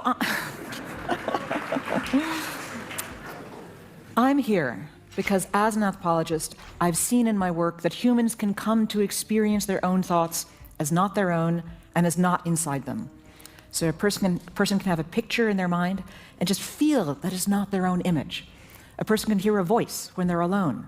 And that voice, there's a thought-like quality, but it feels like it's out there, and a person feels as if they can hear it with their ears. A person can feel a sense of presence that no one else can see. These experiences matter. A voice lies at the heart of many religions. Abraham knew that Yahweh existed because Yahweh called out to him. Muhammad knew the Quran was divine because the words came to him from outside. The disciples knew that Jesus was somehow alive after his death because they saw him and then they heard him speak. These experiences matter to people because they're taken as first-person evidence that spirit is there and responds. Augustine, torn against himself, struggled to become a Christian. He was unable to convert until he heard God speak. Joan of Arc heard God command her, and that gave her such confidence that she went to the King of France and demanded that he give her an army, and she got the army and she won a battle, and that battle may have saved her kingdom. Martin Luther King Jr. was in despair in the beginning of the Montgomery bus boycotts. People had threatened his family. He thought of stopping. But when he sat at his kitchen table and prayed, he heard God say that he would be with him, and Martin Luther King Jr. went forward. It's mind.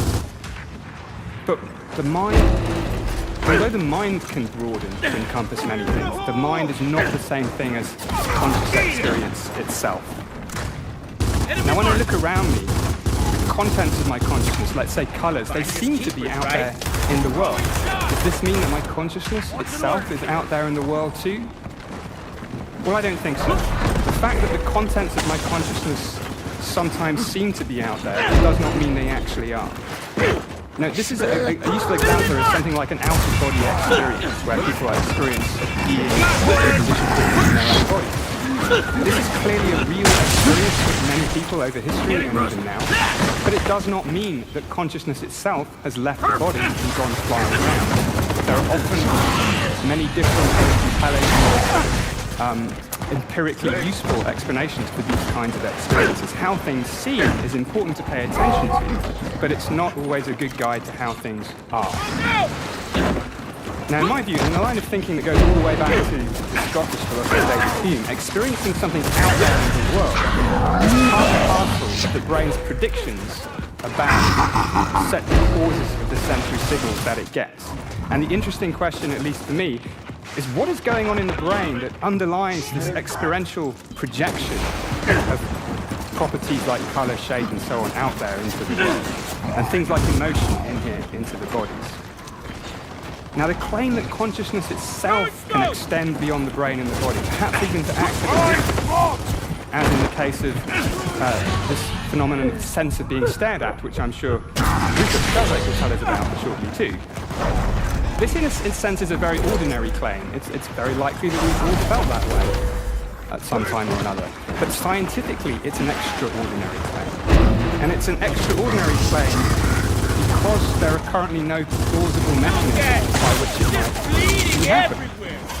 An extraordinary claim of extraordinary evidence.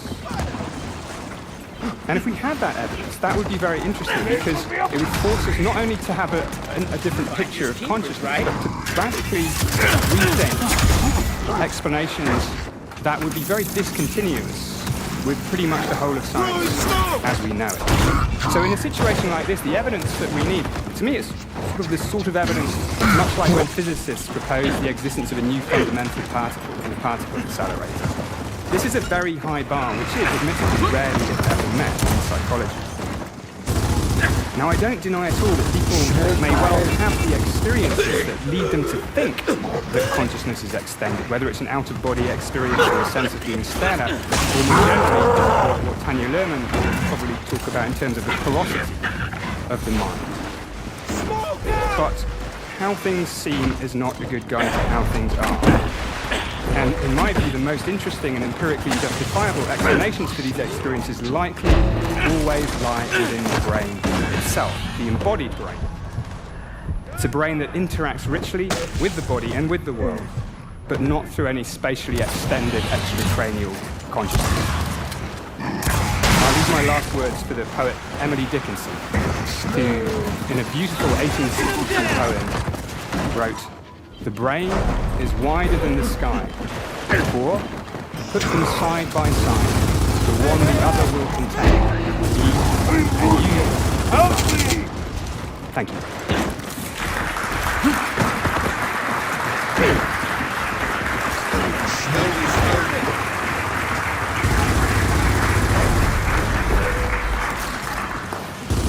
Thank you, Emily. Our second speaker is Tanya Lerman. She is the Albert Ray Lang Professor of Anthropology at Stanford University. She teaches both anthropology and psychology, and is, in my opinion, and the opinion of many others, one of the most original and challenging anthropologists currently working.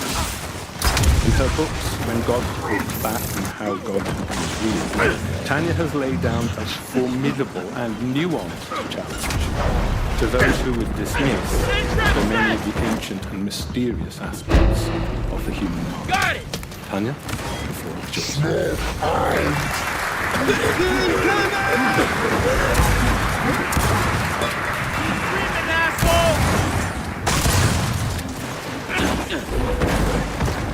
Good afternoon. I think Bergen is one of the most beautiful cities I've ever seen. We're all very, very lucky. So,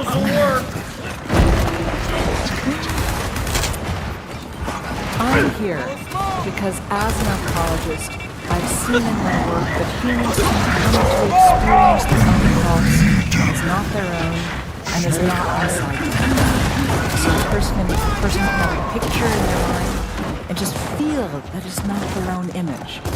A person can hear a voice when they're alone. And that voice, there's a thought-like quality, but it feels like it's out there, and a person feels as if they can hear it with their ears. A person can feel a sense of presence that no one else can see. These experiences matter. A voice lies at the heart of many religions. Abraham knew that Yahweh existed because Yahweh called out to him. Muhammad knew the Quran was divine because the words came to him from outside. The disciples knew that Jesus was somehow alive after his death because they saw him and then they heard him speak. These experiences matter to people because they're taken as first-person evidence that spirit was there and responds.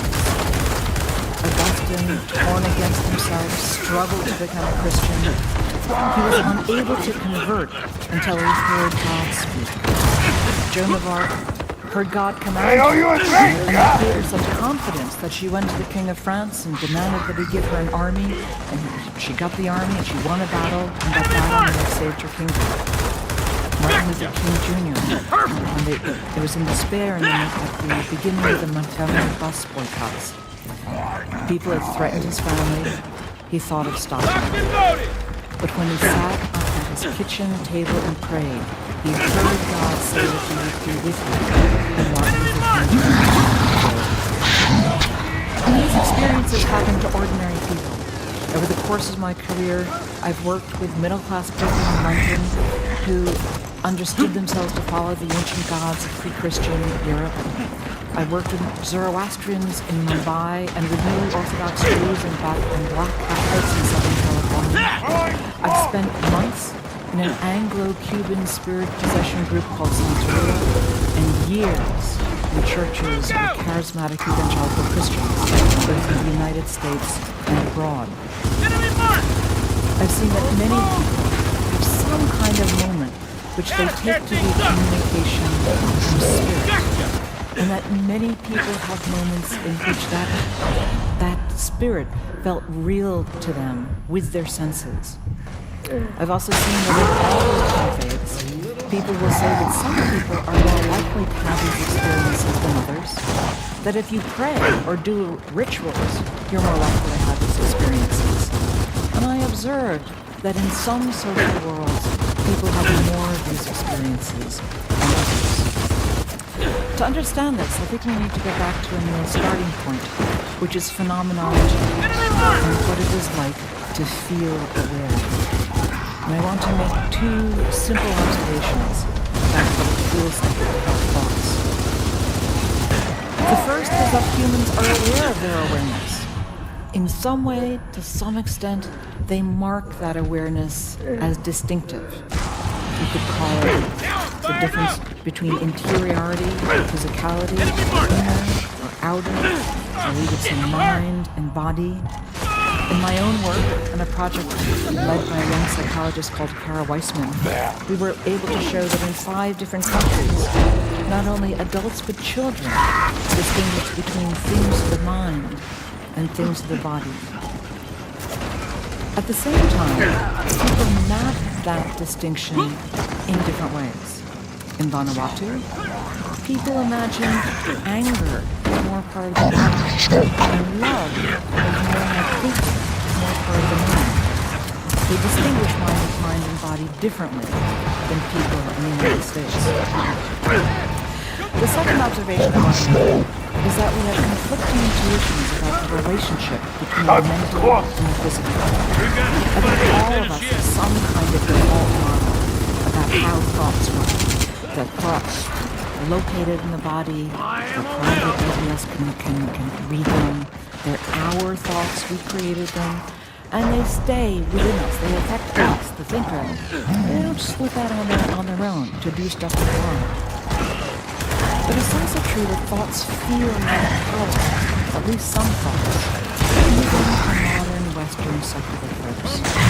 When we curse at somebody who's not present, it feels like an action, even if we think of ourselves as letting off steam.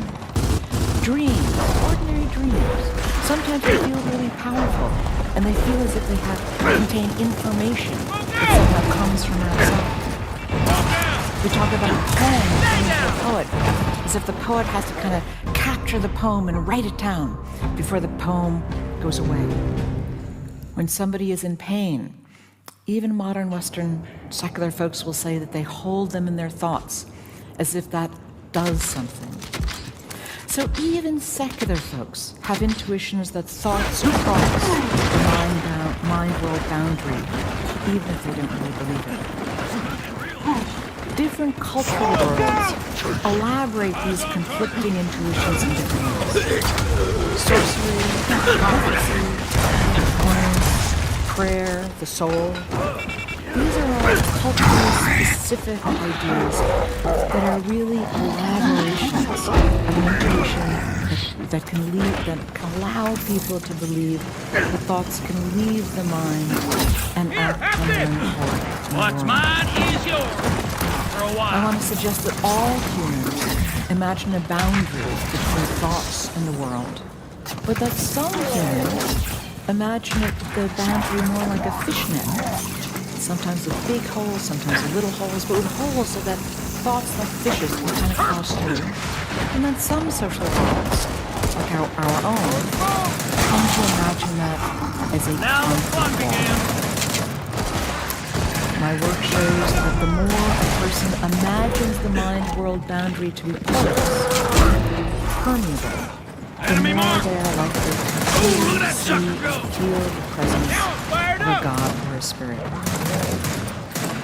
In a recent publication of the Proceedings of the National Academy of Sciences, we reported on a study across a large study across 5 different cultures: the United States, Ghana, Thailand, China, and Vanuatu. Our team did these long, open-ended interviews with people of faith, some of them Christian, some of them not, asking about how they imagined the mind and asking how they experienced God. We set research assistants to stand on lines like in front of a government agency and had the research assistants ask short versions of those questions.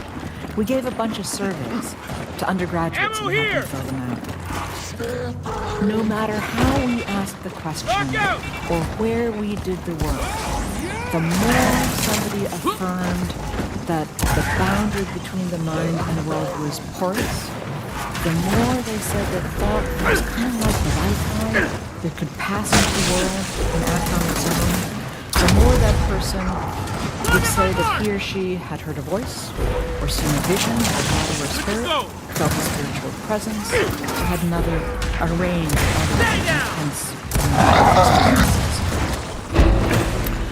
I found 2 other factors. The second factor is absorption.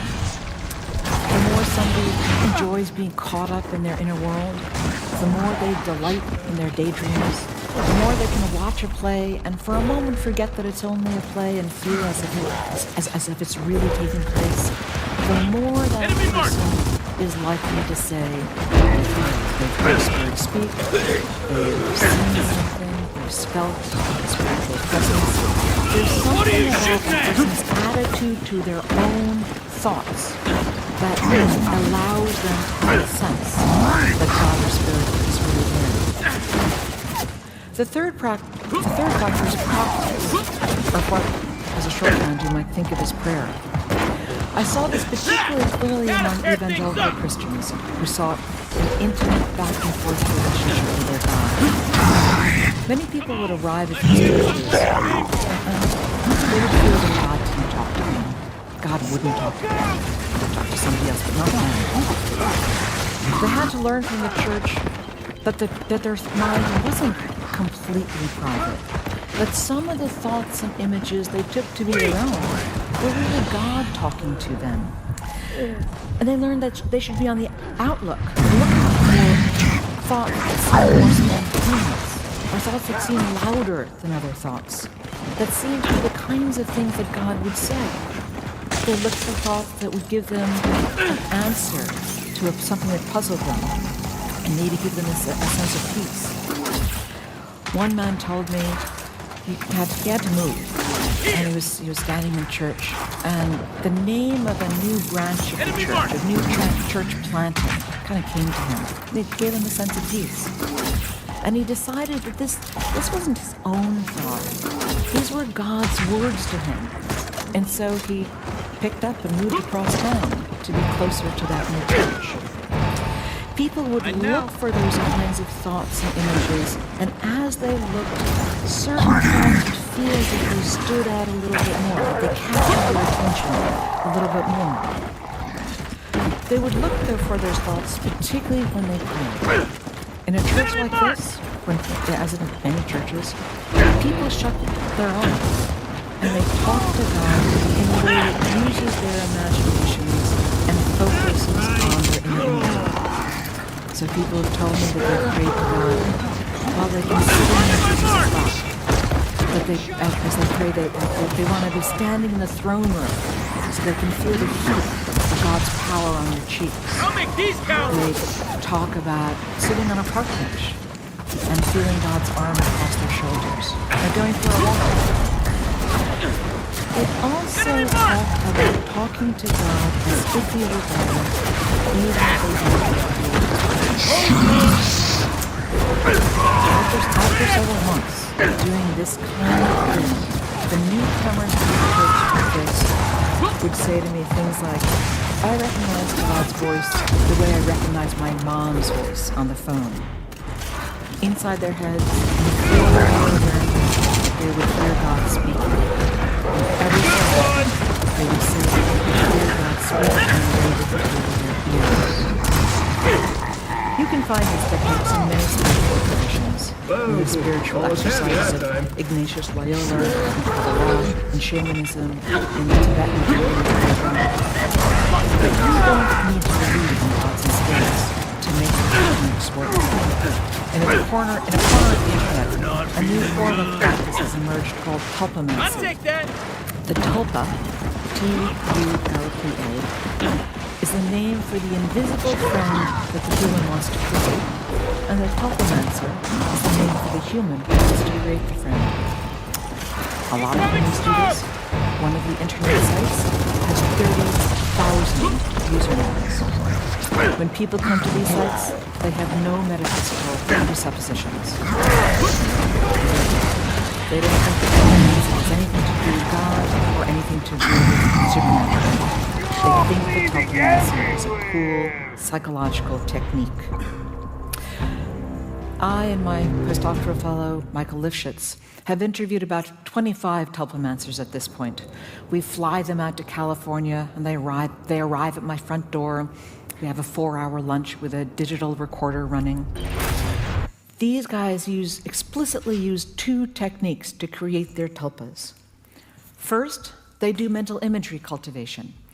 So they focus in on their tulpas, their ear, the nose, as vividly as they can using their inner senses. If their tulpa is an animal, they stroke the fur and try to feel what that feels like. They might listen in their mind for the sound of their tulpa's voice. The second thing they do is they just talk to the tulpa as if the tulpa was there, even if they don't believe the tulpa is present. And just like the evangelicals, over time they develop a distinct sense that an invisible being is present and that the being responds. They focus on the tulpa with their mind's inner senses. They behave as if the tulpa is there, and it feels to them as if their tulpa emerges out of their own awareness and feels more and more outside of them until they also have the sense that the tulpa has a mind of its own and talks back to them in ways that they cannot predict. Each person we interviewed said that their tulpa was sentient. And sometimes they said the tulpa spoke in a way that they could hear with their ears, and sometimes the tulpa would push them in a way that they could feel on their body. So what's happening here? There are many specific stories, many specific mechanisms, many unanswered questions. But some things are clear.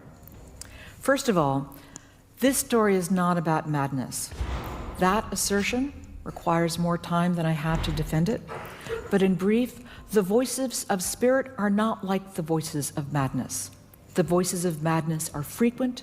There are many, many words, and many of those words are mean and harsh. The voices of spirit tend to be short, brief, and positive. They feel different. They feel richer and less alien than the voices of madness. And the fact that training and practice seem to bring them on suggests that there's something much more basic here about the relationship that humans have with their own thoughts. It suggests that it's possible to learn to experience some thoughts as not me and not inside, and if humans do so with the intent of experiencing an invisible other, humans can come to experience that invisible other as real and responsive. I'm not against the view that there may be something non-human involved in this process, or that perhaps the practice creates something that is beyond the human. But what I can see clearly is that we can have a relationship with our own minds, and we can use that relationship to make it feel as if an invisible other is there. And I just want to pause to say what a remarkable thing this is. The most moving thing I saw in evangelical churches was that the God who spoke back felt like a social relationship for these people. Religion is complicated. It is full of politics. It's not always a good thing for a society. But for the people that I spent time with, their God made them feel loved and protected. I'm sure that that social relationship is one of the important reasons behind the remarkable finding that religious observance is good for the physical body. The tulpamancers said to a person that having a tulpa made them feel less alone. The capacity to experience thought as not me and not inside is part of the amazing human capacity to heal ourselves from within. Thank you very much.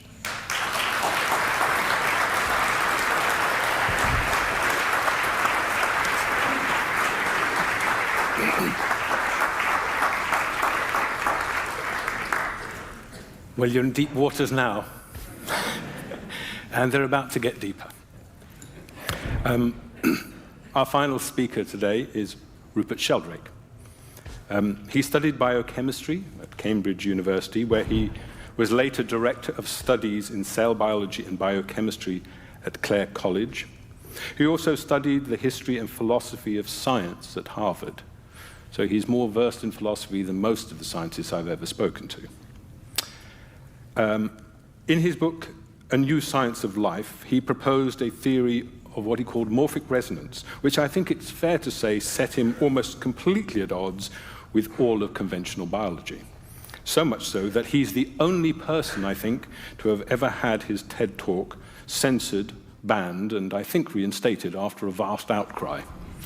And in 2012, he published what is my favorite of his books, The Science Delusion, which pricked many of the long-held conceits of what he called the scientific priesthood. Rupert, the stage is yours.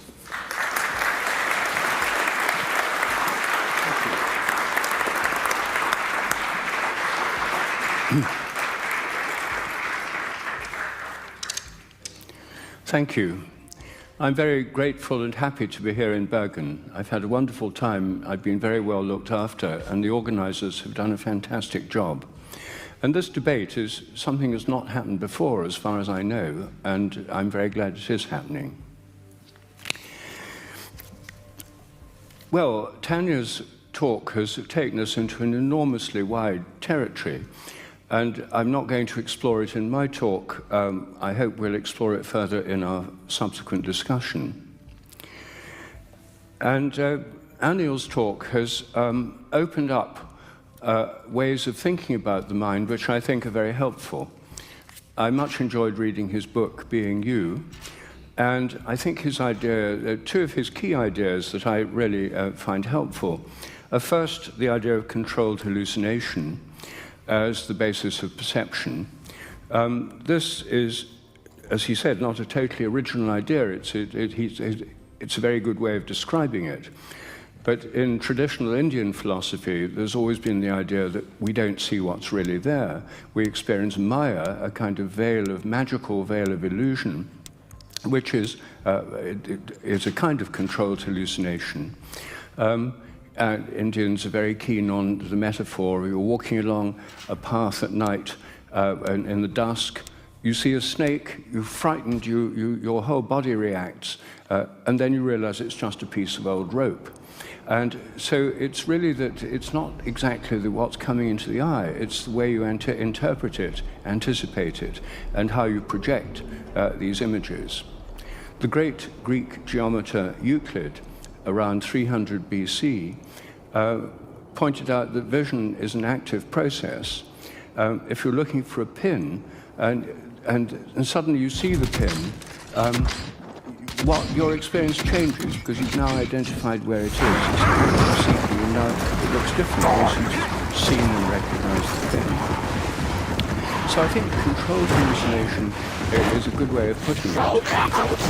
And he also likes to talk about what he calls the real problem of consciousness, which is doing research on things which can actually increase our understanding so that it's easier, or should become easier, to solve the hard problem of consciousness. And that I completely agree with. Where I disagree is that I think that the idea of all in the brain is an unnecessary limitation. A lot of this materialist thinking about the brain, and it tells us how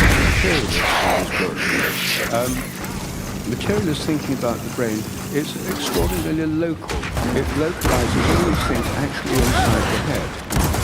But within the sciences, since the 19th century, we now have a much broader view of matter and the way that nature is organized. And this is broadened through the concept of fields. First introduced into science by Michael Faraday in relation to electric and magnetic fields, then through Einstein's general theory of relativity, taken to include the gravitational field. And there are many fields in science now. Fields are defined as regions of influence. They're usually invisible. The gravitational field of the Earth is in the Earth, but it extends far beyond it. The reason we're not floating in the air at the moment is because it's holding us down to the ground. It's invisible. This room is full of it, but we can't see it. It holds the moon in its orbit. It stretches beyond the Earth. The gravitational field of the moon affects the tides on the Earth. So these are invisible fields with enormous effects at a distance, even though you can't see them. Gravitational, electrical and magnetic fields also stretch out beyond physical objects. A magnetic field stretches out far beyond a magnet. You can reveal its lines of force through sprinkling iron filings, but the field itself is invisible. And the electromagnetic field of the mobile telephone within the mobile telephone, but stretch invisibly beyond it. This room is full of radio transmissions from mobile phones, from radio and television programs. But the world is full of invisible fields. This is a revelation of 19th and 20th century science, which I don't think has been taken on board by people thinking about materialist theories of the brain. And what I'd like to suggest is that our fields of our mind stretch out far beyond our bodies. They stretch out invisibly, and our consciousness is related to and based on these fields. That if we're going to solve the hard problem, taking into account fields of mind may be a very important ingredient, as well as studying processes within the brain. The easiest way to see what I'm talking about is indeed through vision. What's going on when you see something? Well, everybody knows that light comes into the eyes. Ever since Johann Kepler in 1604 worked out that there were inverted images on the retina, we know that the lens focuses the light in each eye, and a small inverted image on your retina changes the cone cells and the rod cells. Impulses travel up the optic nerve. Changes happen in various regions of the brain. All this has been mapped and scanned in greater detail than ever before. But the mysterious part is then what happens next. How do you create images, three-dimensional, full-color images, which Aniel calls controlled hallucinations? How does the brain create those? They're all supposed to be inside your head, representations of the outer world. So I can see you sitting there, you can see me here, but all of you are supposed to be inside my head, as lots of faces and the whole of this room is meant to be. And inside your head is supposed to be a little Rupert, somewhere inside your brain. That's not what we actually experience. What we actually experience is that our images are out there. Your image of me, I'm imagining, is where I'm actually standing right now, and my image of you is where you are. So this one-way theory of vision, which we've all grown up with, which comes from Kepler, the intramental theory of vision, is taken to be the standard scientific view. But there's another, an older theory of vision, the extramission theory, that says not only does light come in, but the images we see are projected out. So my images of you are very simple. They're in my mind. They're in my consciousness, but they're not inside my head. They're where you're sitting. Now this idea is familiar to the ancient Greeks. It's familiar to people all over the world.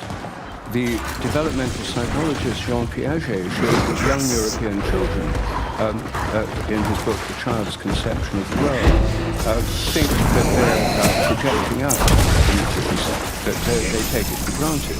So this is in fact a very deep-seated way of thinking about vision. And Euclid, the great geometer, used it to explain in the first really clear way how mirrors work. What happens when you look at something in a mirror is the light is reflected from the mirror. The angle of incidence, the angle of reflection are the same. But what happens then is you project out the images which go straight through the mirror, being virtual mental projections, and you see virtual images behind the mirror. And Euclid's theory is still there in school textbooks to explain mirrors. All of you, no doubt, have seen these diagrams. They involve little dotted lines behind the mirror that go to what's called a virtual image behind the mirror, a projection of the mind behind the mirror. So this extra mission, sending out theory of vision, is actually taught to all school children, even though within most of science it's regarded as a total heresy. Intromission is the only permissible theory in biology and psychology, whereas in optics, which comes under physics, extramission is the standard theory. No wonder it's confusing. People are taught two completely different theories of vision. Now, at Ohio State University, Gerald Wilder, who is a professor of psychology, was shocked to find that most adults and children he interviewed believed in visual extramission, something going out of the eyes. Even his own psychology undergraduates believed it. So he called this a fundamental misunderstanding of visual perception, and he decided to re-educate them. And he and his colleagues told them forcefully, over and over again, nothing goes out of the eyes when you look at something. And after repeated drilling of this into the students, when they were tested immediately after this, denial of extramission teaching, they gave correct answers. But when they tested them 3 to 5 months later, almost all of them had reverted to their previous views. They were dismayed at this failure of scientific education. Much more recently, in fact just in the last few years, RTX4080 working first at Princeton University, now at the Koenigsegg Institute in Scotland, has shown that by some very ingenious experiments that people attribute a gentle force to the gaze as it goes out of the eyes. And they've even shown using fMRI that regions of the brain involved in tracking movement are activated. And as he puts it, the results, this is a quote, strongly suggest that when people view a face looking at an object, the brain treats that gaze as if the movement were present, passing from the face to the object. And they found that this occurred even in people who didn't believe in visual explanation. It's deep, hardwired in the way to see.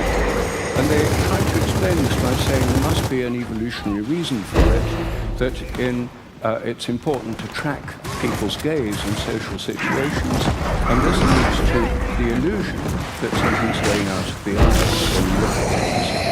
Which is the essence of in evolutionary terms, if it's not an illusion. And so is it real? Well, I'm not yet think it's real, because that goes against the dogma that the activity of the brain and perception. Is it testable? Well, I think it is. When I look at you as a projection of my mind that touches you, my mind reaches out to touch you. If I look at you from behind and you don't know I'm there, could you feel that I'm looking at you? But as soon as you ask that question, you realize that the sense of being stared at is very common. It's now called scopaesthesia, the scientific name for it. Scop as in microscope, seeing, aesthesia, feeling, synesthesia, anesthesia. Scopaesthesia is extremely common. Most people have experienced it. I'm sure most people in this room have experienced it. You turn around and find someone's looking at you, or you stare at someone and they turn around and look back. It doesn't happen all the time, but it's very common. Most people have experienced it, including most children. It's usually directional. When you turn and look straight at the person, you don't just feel uneasy and search around. I have a recent paper just in the last few weeks on directional scopaesthesia showing that on the basis of 960 case studies, the directionality is just a basic feature of this and the way people experience it. I've investigated the natural history. We've interviewed several questionnaires. We find that it typically happens most powerfully with strangers, often with male strangers in situations that could be very disruptive. We've done interviews with more than 50 surveillance officers, celebrity photographers, and private detectives, practically all of whom just take this for granted. If you've ever trained to be a private detective, and I'm guessing that most of you haven't, you will have learned that when you're following someone, shadowing somebody, you don't stare at their back, because if you do, they'll turn around, catch your eyes, and your cover's blown. You have to look at them a little bit, otherwise you lose them. You can look at their feet. So, among practical people, these things are completely taken for granted. In the martial arts, it's taken for granted, and they have methods of training people to become more sensitive. Because if you can feel when someone's approaching from behind, they might attack you, you'll survive that if you didn't feel it. They train this so that people get better at it. And I think it should be trainable more widely. My Spanish neuroscientist colleague, currently developing an app that works on mobile phones. It should be released within a few weeks. We'll announce it on my website. The app, you have both people have a mobile phone. One tells one person when to stare or not to stare, and the other person who's got their back to them and who's blindfolded has to guess if they're being looked at or not, and say yes or no, right or wrong. Well, many experiments have already been done in the sense of being stared at. They've been done in at least 37 different schools and colleges. They've been replicated in many parts of the world. The statistical significance is astronomical. At the Nemo Science Museum in Amsterdam, an experiment on the sense of being stared at was running for more than 20 years. More than 20,000 people took part, and it was called "Have You Got Eyes in the Back of Your Head?" And people had to guess whether they were being looked at or not in a randomized sequence of trials. The results were astronomically significant statistically. I mean, I didn't run this experiment myself. It was run by the Dutch Museum. The results were analysed by Dutch statisticians, and it showed a massively significant effect. The most sensitive subjects, incidentally, were children under the age of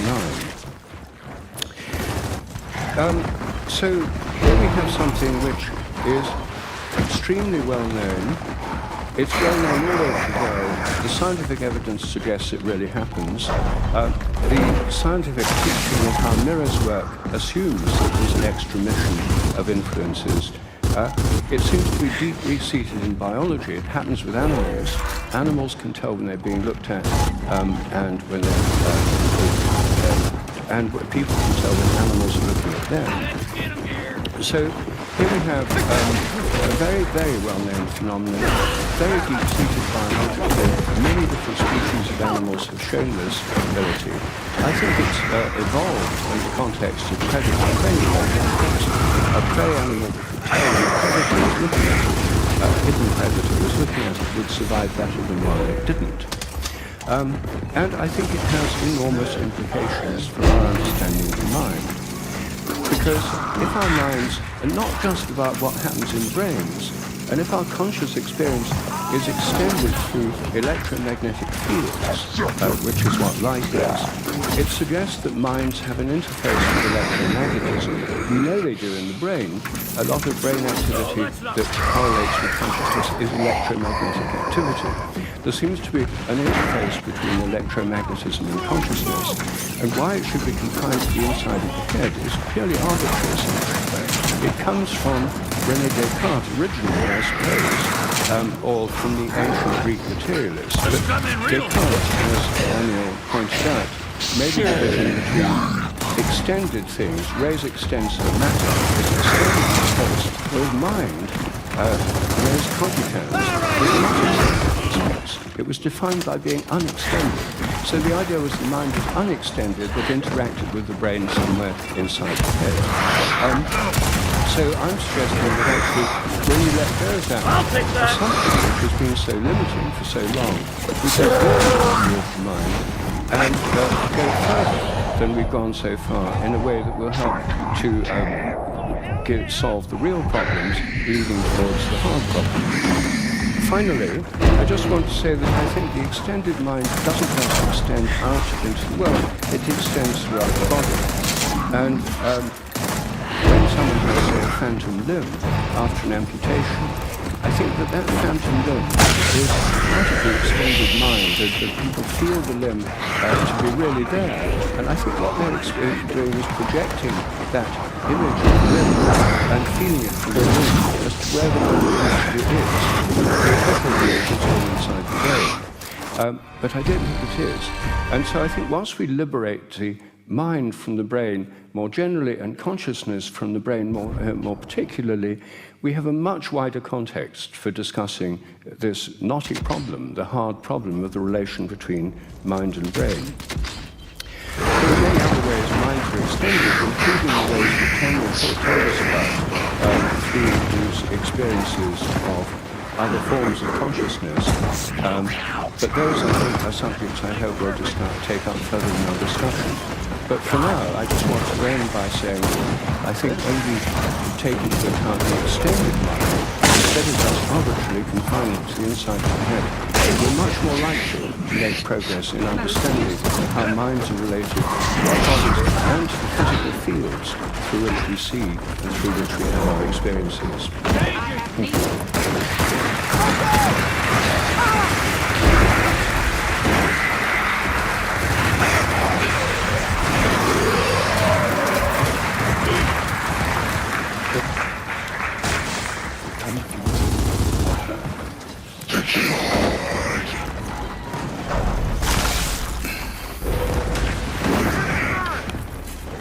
Well, I hope we have done somewhere to liberate your mind from your brain.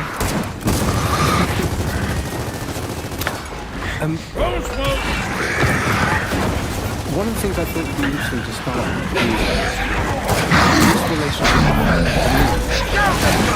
with all the things that I'm going to do. Am I right if I feel when I listen to all three of them that we are moving away from this notion that the little person does everything and needs to control everything, and I'm the other person. Is that true? Might there be other people in here? I mean, two-part. I think yes to the first, and maybe yes to the second, depending on what you mean. I think you're absolutely right that there's a movement away from this homuncular view, which you mentioned too, in terms of some views of how materialist neuroscience might view the problem of vision. That it comes in from the world, somewhere inside my skull, with a movie screen, maybe plastered to the front of my forehead, and a little mini-me looking at that, and pulling some levers in my hand, and of course inside that mini-me, and another mini-me, and so on. And this is the idea of the inner homunculus, and I think that is totally rejected. In science, there's no need for it either. In a way, it's very consonant with a lot of the Eastern philosophical positions in Buddhism and so on. The nature of the self is a process, it's not a thing. It's the way I think of it, a collection of perceptions. It's something the brain is doing through exactly the same principles that it uses when constructing experiences of the world. So, yes. But is there a little Rupert in this? Well, there was inside my dick. There is now. Yeah, there wasn't until we started planning this debate. But in some sense, yeah, right? I mean, in some sense, the claim from me is that my brain solves this problem of vision. It is a difficult problem, and it's not fully solved. But in some sense, it's doing it by having a predictive model, a generative model of the causes of the sensory signal. So in some sense, my brain is encoding a generative model of David Maloney. And so yes, that's certainly true. The more time I spend in this domain, the more I think of the mind as full of color, the more I think of the mind as full of voices. And I mean, psychoanalysis has known this for a long time. But the more you talk to people, I used to think of myself as just having my own inner voice. The more I pay attention to it, the more I see little commands of what I should wear, what I should eat, what I should do. And the more I realize that those are actually similar to not only of me, but of other people. And I hear my mom, my dad, my sisters, or my teachers, now Rupert and Neil and David, and I improve on them, I change them.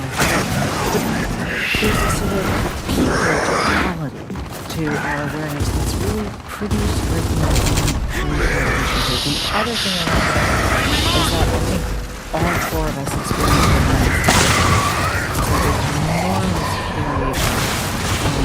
the way, in the amount of imagery, in the amount of representation, in the sound of our inner voice, in the amount of our inner voice, and what we remember our inner voice is doing. And there's also something I think Anil was saying, there's probably a pretty big gap between what actual just the experience and what we remember our minds as experiencing. And I think that those two probably. But I think it's indisputable that we all experience other beings in our dreams. And we all dream, whether we remember them or not. And when I dream, I have another body, which is not the same as my physical body, which is lying asleep in bed. I have a dream body. We all dream. The central consciousness that moves around, run around, talk, sometimes fly. We meet other people in our dreams all the time.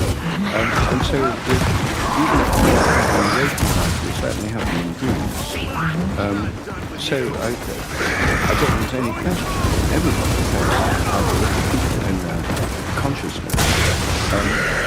Now, where they're located is another question. Where are our dreams located? I mean, one standard materialist view is they must be inside the head, because everything's in the brain. But most people live in conscious and for a long time, for future clarity.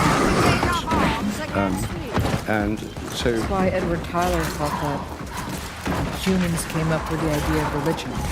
That because you dream, and you feel that you are not in your body during your dream, therefore there must be a soul, and therefore there must be spirit. I and if you think about life after death, which is a way of expanding our view of consciousness beyond what we discussed so far, and you shouldn't go too far. But life after death, I think the best form of it, at least if I think about it at all, I think of it as being like dreaming. You can't wake up. Daniel doesn't believe in it because on page 1 of his book, he tells us that when you die, it's total oblivion. He doesn't argue why it's total oblivion. Well, it's not entirely fair.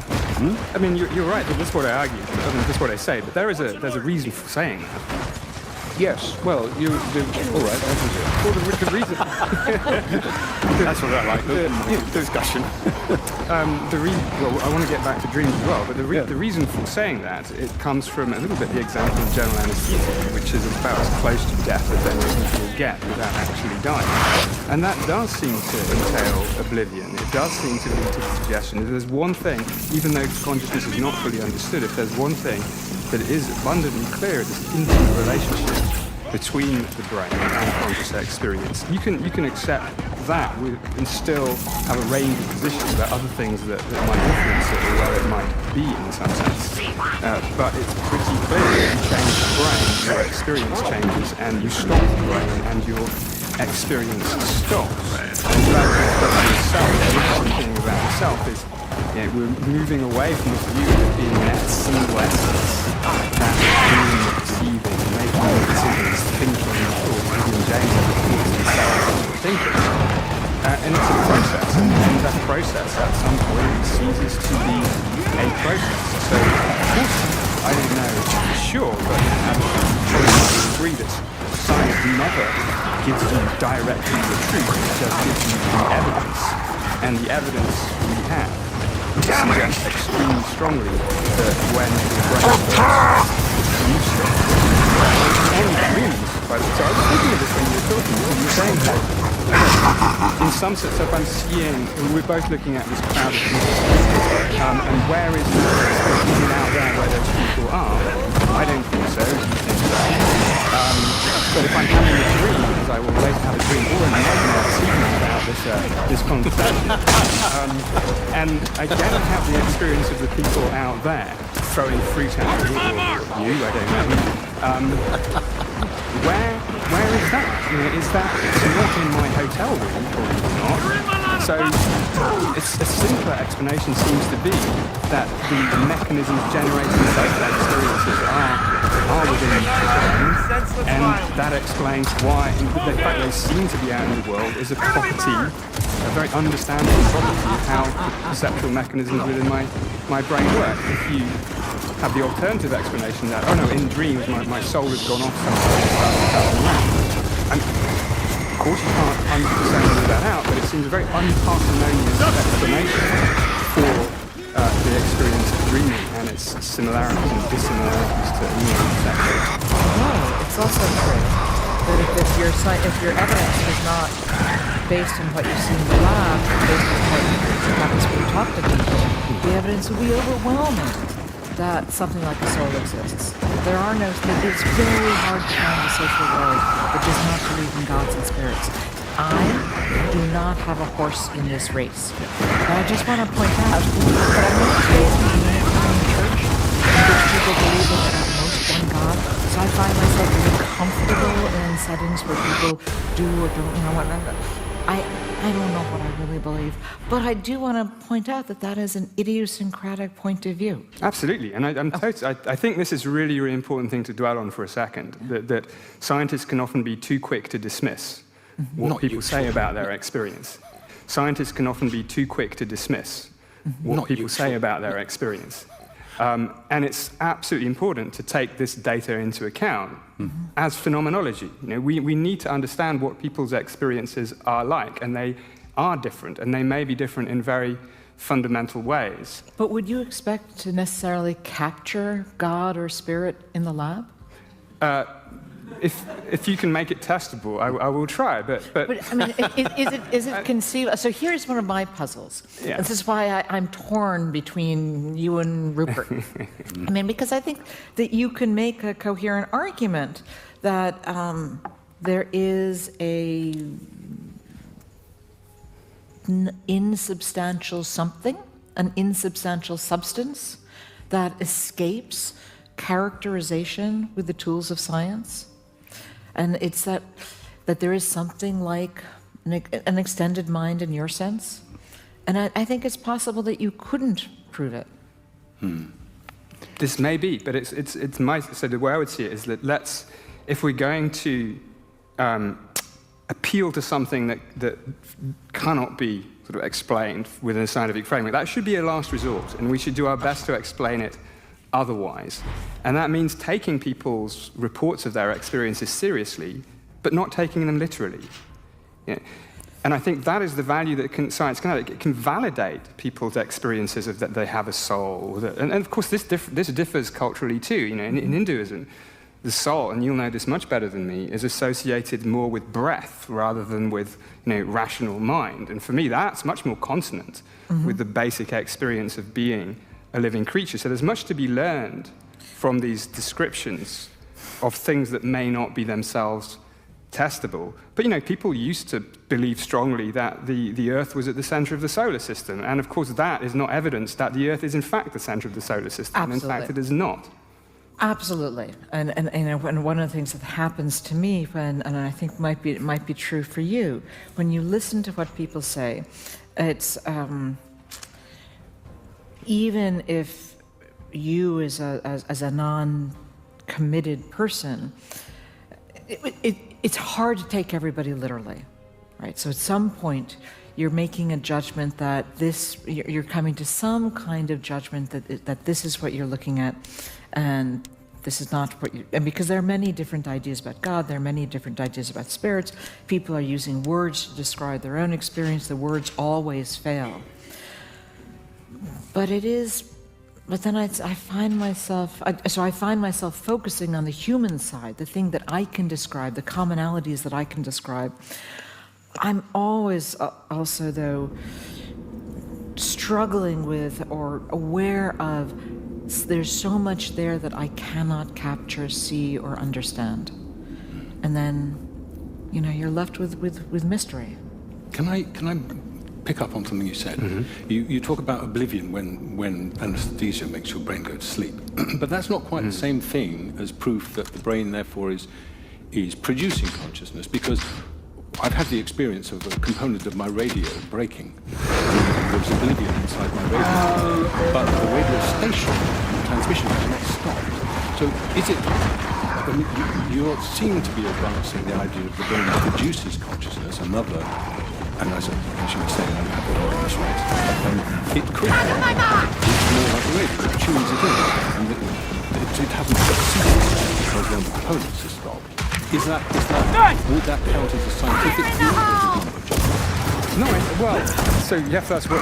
So, firstly, I think you're right in the sense that is an alternative explanation for the oblivion that general anesthesia induces. I try to be a little bit agnostic. I think the language that the brain produces consciousness is itself laden with all kinds of assumptions. It's almost dualistic in a sense. So, you know, there's the brain might produce it, it might be identical to it in some ways, or it might entail it. So I think that these are all kind of subtle distinctions. It's important to not fall into any one of them without realizing what you're doing. It's also possible that the brain is some kind of receiver for some consciousness that's happening. But that seems, again, a relatively unparsimonious... What? Dead already? ...explanation for why consciousness stops when the brain stops, because you have to then sort of explain how it's receiving consciousness, where else it is, what the mechanisms are that might lead to this phenomenon. And you have to try and make it testable somehow. So it's not impossible, but then what explanatory role is this playing too?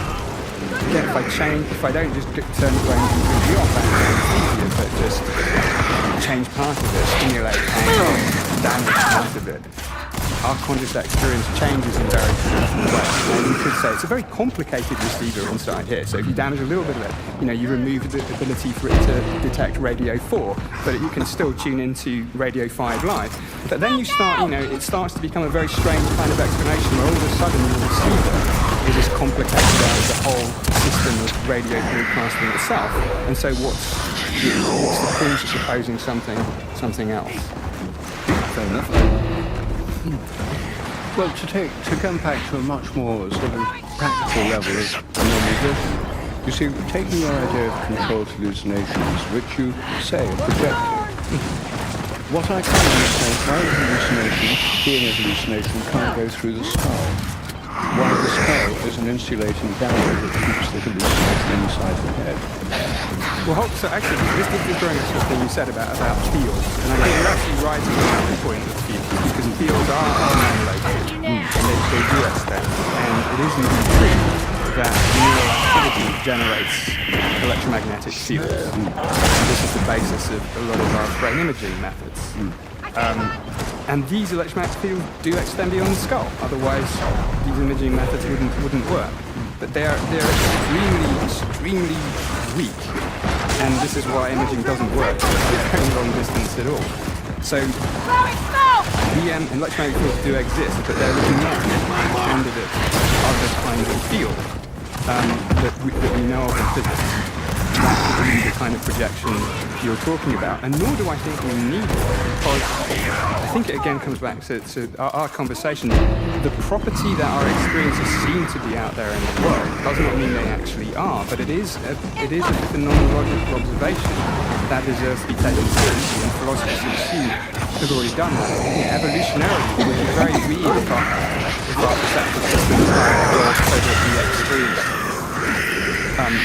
things to be in our minds rather than in the world. You know, this does sometimes happen in some kinds of visual hallucinations. So it's no mystery at all to me that a mechanism within the brain can create a perceptual experience that seems as if it is out there in the world. And that seeming as if is something that can change. Since it's a condition where people have a mixing of senses, they're often not perceived to be out there in the world. So it's something that can be manipulated in a way that tracks again the differences in the brain. But you know, one of the things that I think I'm hearing is that different kinds of methods, different ways of gathering data, change the way in which you relate, one relates to what takes to be true. One of the things that I find is, and I think, Rupert, this is true for you, is that when I sit with people, if I don't allow myself, if I'm not able to be in a point of view in which I can recognize that it's possible for the universe to be far bigger than I might expect. People talk about this. People don't, and I actually hear what they say differently. I need to be in a position of like ontological neutrality in order to hear clearly what the people that I'm talking to are trying to tell me. And then I'm dancing back and forth between what I think is true, what this person saying. But there somehow has to be this openness, and I think that's different from the kind of work that you do. And that's just kind of interesting. The other thing to do is you make the point quite late on that how people think changes and how that mind works. Does that include the materialistic reductionistic worldview? If you think the mind is just reducible to electrical currents, do you become a different kind of human being? I can look at that. One of the things that I find so moving when people talk to me about themes that I've talked about is that I see a richness in their experience. I see a kind of liveness in their life, and there's a piece of me that envies some of the intense commitments of my evangelical Christians. The world somehow is, to be an evangelical Christian, Enemy to be spotted! committed to the Get the hell up! And sometimes that leads me to think, why are these people telling me that they're so happy? But then they're also pretty happy. And so there's a way in which trying to manage, and I see people managing their own awareness of themselves. And I think there may be some truth to what you said. Well, I'd like to ask you, Tony, when in your book, How God Becomes Real, you point out that for people who are religious in various different cultures, they have to do with these experiences, rituals, singing, prayers, and so on. Does the opposite apply to those whom God becomes unreal? As you point out, it's a historical anomaly. Modern Western post-Christian Europe and lots of North America, where a large number of people are secular, and if not atheist, agnostic at least, where God has become unreal, which is very unusual in the whole history of humanity. Do you think that requires a conscious effort? I mean, for example, to maintain a materialist belief, usually materialist, I know, involves filtering out all experiences of the sense of being stared at, just a coincidence, telepathy, oh, you just remember your life, wrong, that's a coincidence too. It involves quite a lot of effort denying phenomena which occur to them in their lives, and avoiding things that would make life more real. So I have a colleague, Justin Barrett, who makes exactly that argument. He says, look, in the course of world history and global, the diversity of societies that we know of, there's such a tiny number of people who are truly atheists. There are lots of semi-believers over the course of, I think people always have supernatural, spiritual things as different in kind, epistemically different in kind than tables and chairs. But I think that it's relatively unusual to have people who very particularly materialist beliefs. So I think you can make that argument. But I also see is that people who develop a intimate relationship with an invisible being, particularly when that invisible being is very, very powerful, and they decide they don't believe in that being, that can be really hard. Particularly if somebody is the kind of Christian who grew up in a church in which that church, well, they grew up in a kind of church in which they feel that their God is a particular view of political beliefs, and they decide that those are wrong beliefs. They disagree with their God. And you feel from eyes that they're being suffocated from within. It's so hard to manage that people talk about the need to deconstruct their life and reconstruct their sense of who they are.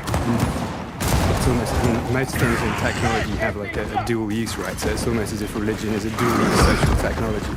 And enchantment is a absolutely, that's where you have to be. And in fact, and I am very impressed by when people choose a God that works for them,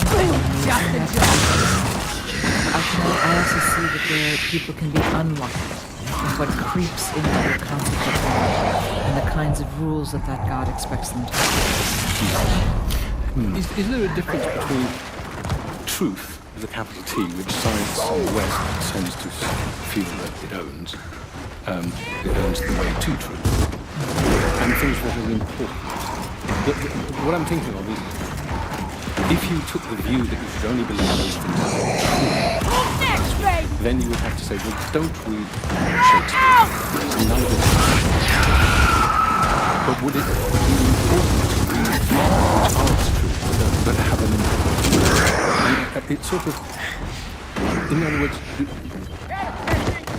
we accomplish ourselves by saying we should really just go after things which we can prove objectively true? Oh, sure, yeah. I mean, I think that there's been a long road of discussion with philosophy about whether you can derive truth, whether knowing what is the case can modulate moral principles, and this just rumbles on and on as to whether it's demonstrable or not. But I think in practice, the scientific world, which isn't, by the way, it isn't purely reductionistic. I think there's just as a slight sidebar, it's important to distinguish the general scientific commitment that things are explicable, that things are basically run down, not imputing weird stuff that suddenly appears at different levels of quarks and feathers, whatever fundamental level might be. And a more methodological perspective, which is that, okay, if I want to explain human psychology, I'm not going to do it in terms of individual quarks. I'm going to do it at the level of psychological constructs, and perhaps the adjacent levels, neurons on one side, other people on the other. And emergence in this sense, I think, is real and true. We can talk about different levels, and that's fine. So reductionism often gets a bit of a bad rap, I think unnecessarily so. But yes, I think what we find out about the nature of well-justified beliefs in terms of evidence can inform what is important and what is not important, but it doesn't exhaustively describe that realm. And your example of Shakespeare makes very well.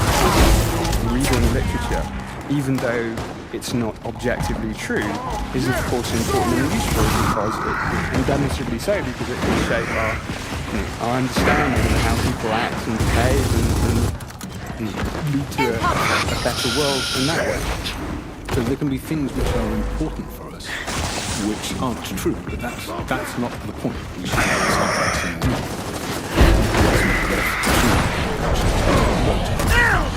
so some things, as I said, are important, not necessarily true. But is that enough for you? Because I suspect for someone to say, well, look, yes, what you're talking about are things that are important, but they're probably not true. I think you think they're true in an objective sense. Is that right? Well, I think that the extended mind, I think things like the sense of understanding are true. I think they happen. Not just important, but true. True. Okay. And I think that other forms of the extended mind, which are taboo from the point of view of materialism, like telepathy, which most people experience. About 85% of people have the experience of thinking somebody then rings on the phone and says, funny, I was just thinking about you, or know who it is when they call. I've done a lot of research on this. It's not just coincidence, it's not just forgetting when you're wrong. You can do controlled experiments, you have 4 callers, you pick the caller at random, the experimenter picks the caller at random, they call the subject who's being filmed, and they have to guess before they pick up the phone who's calling, and they're right much more than chance.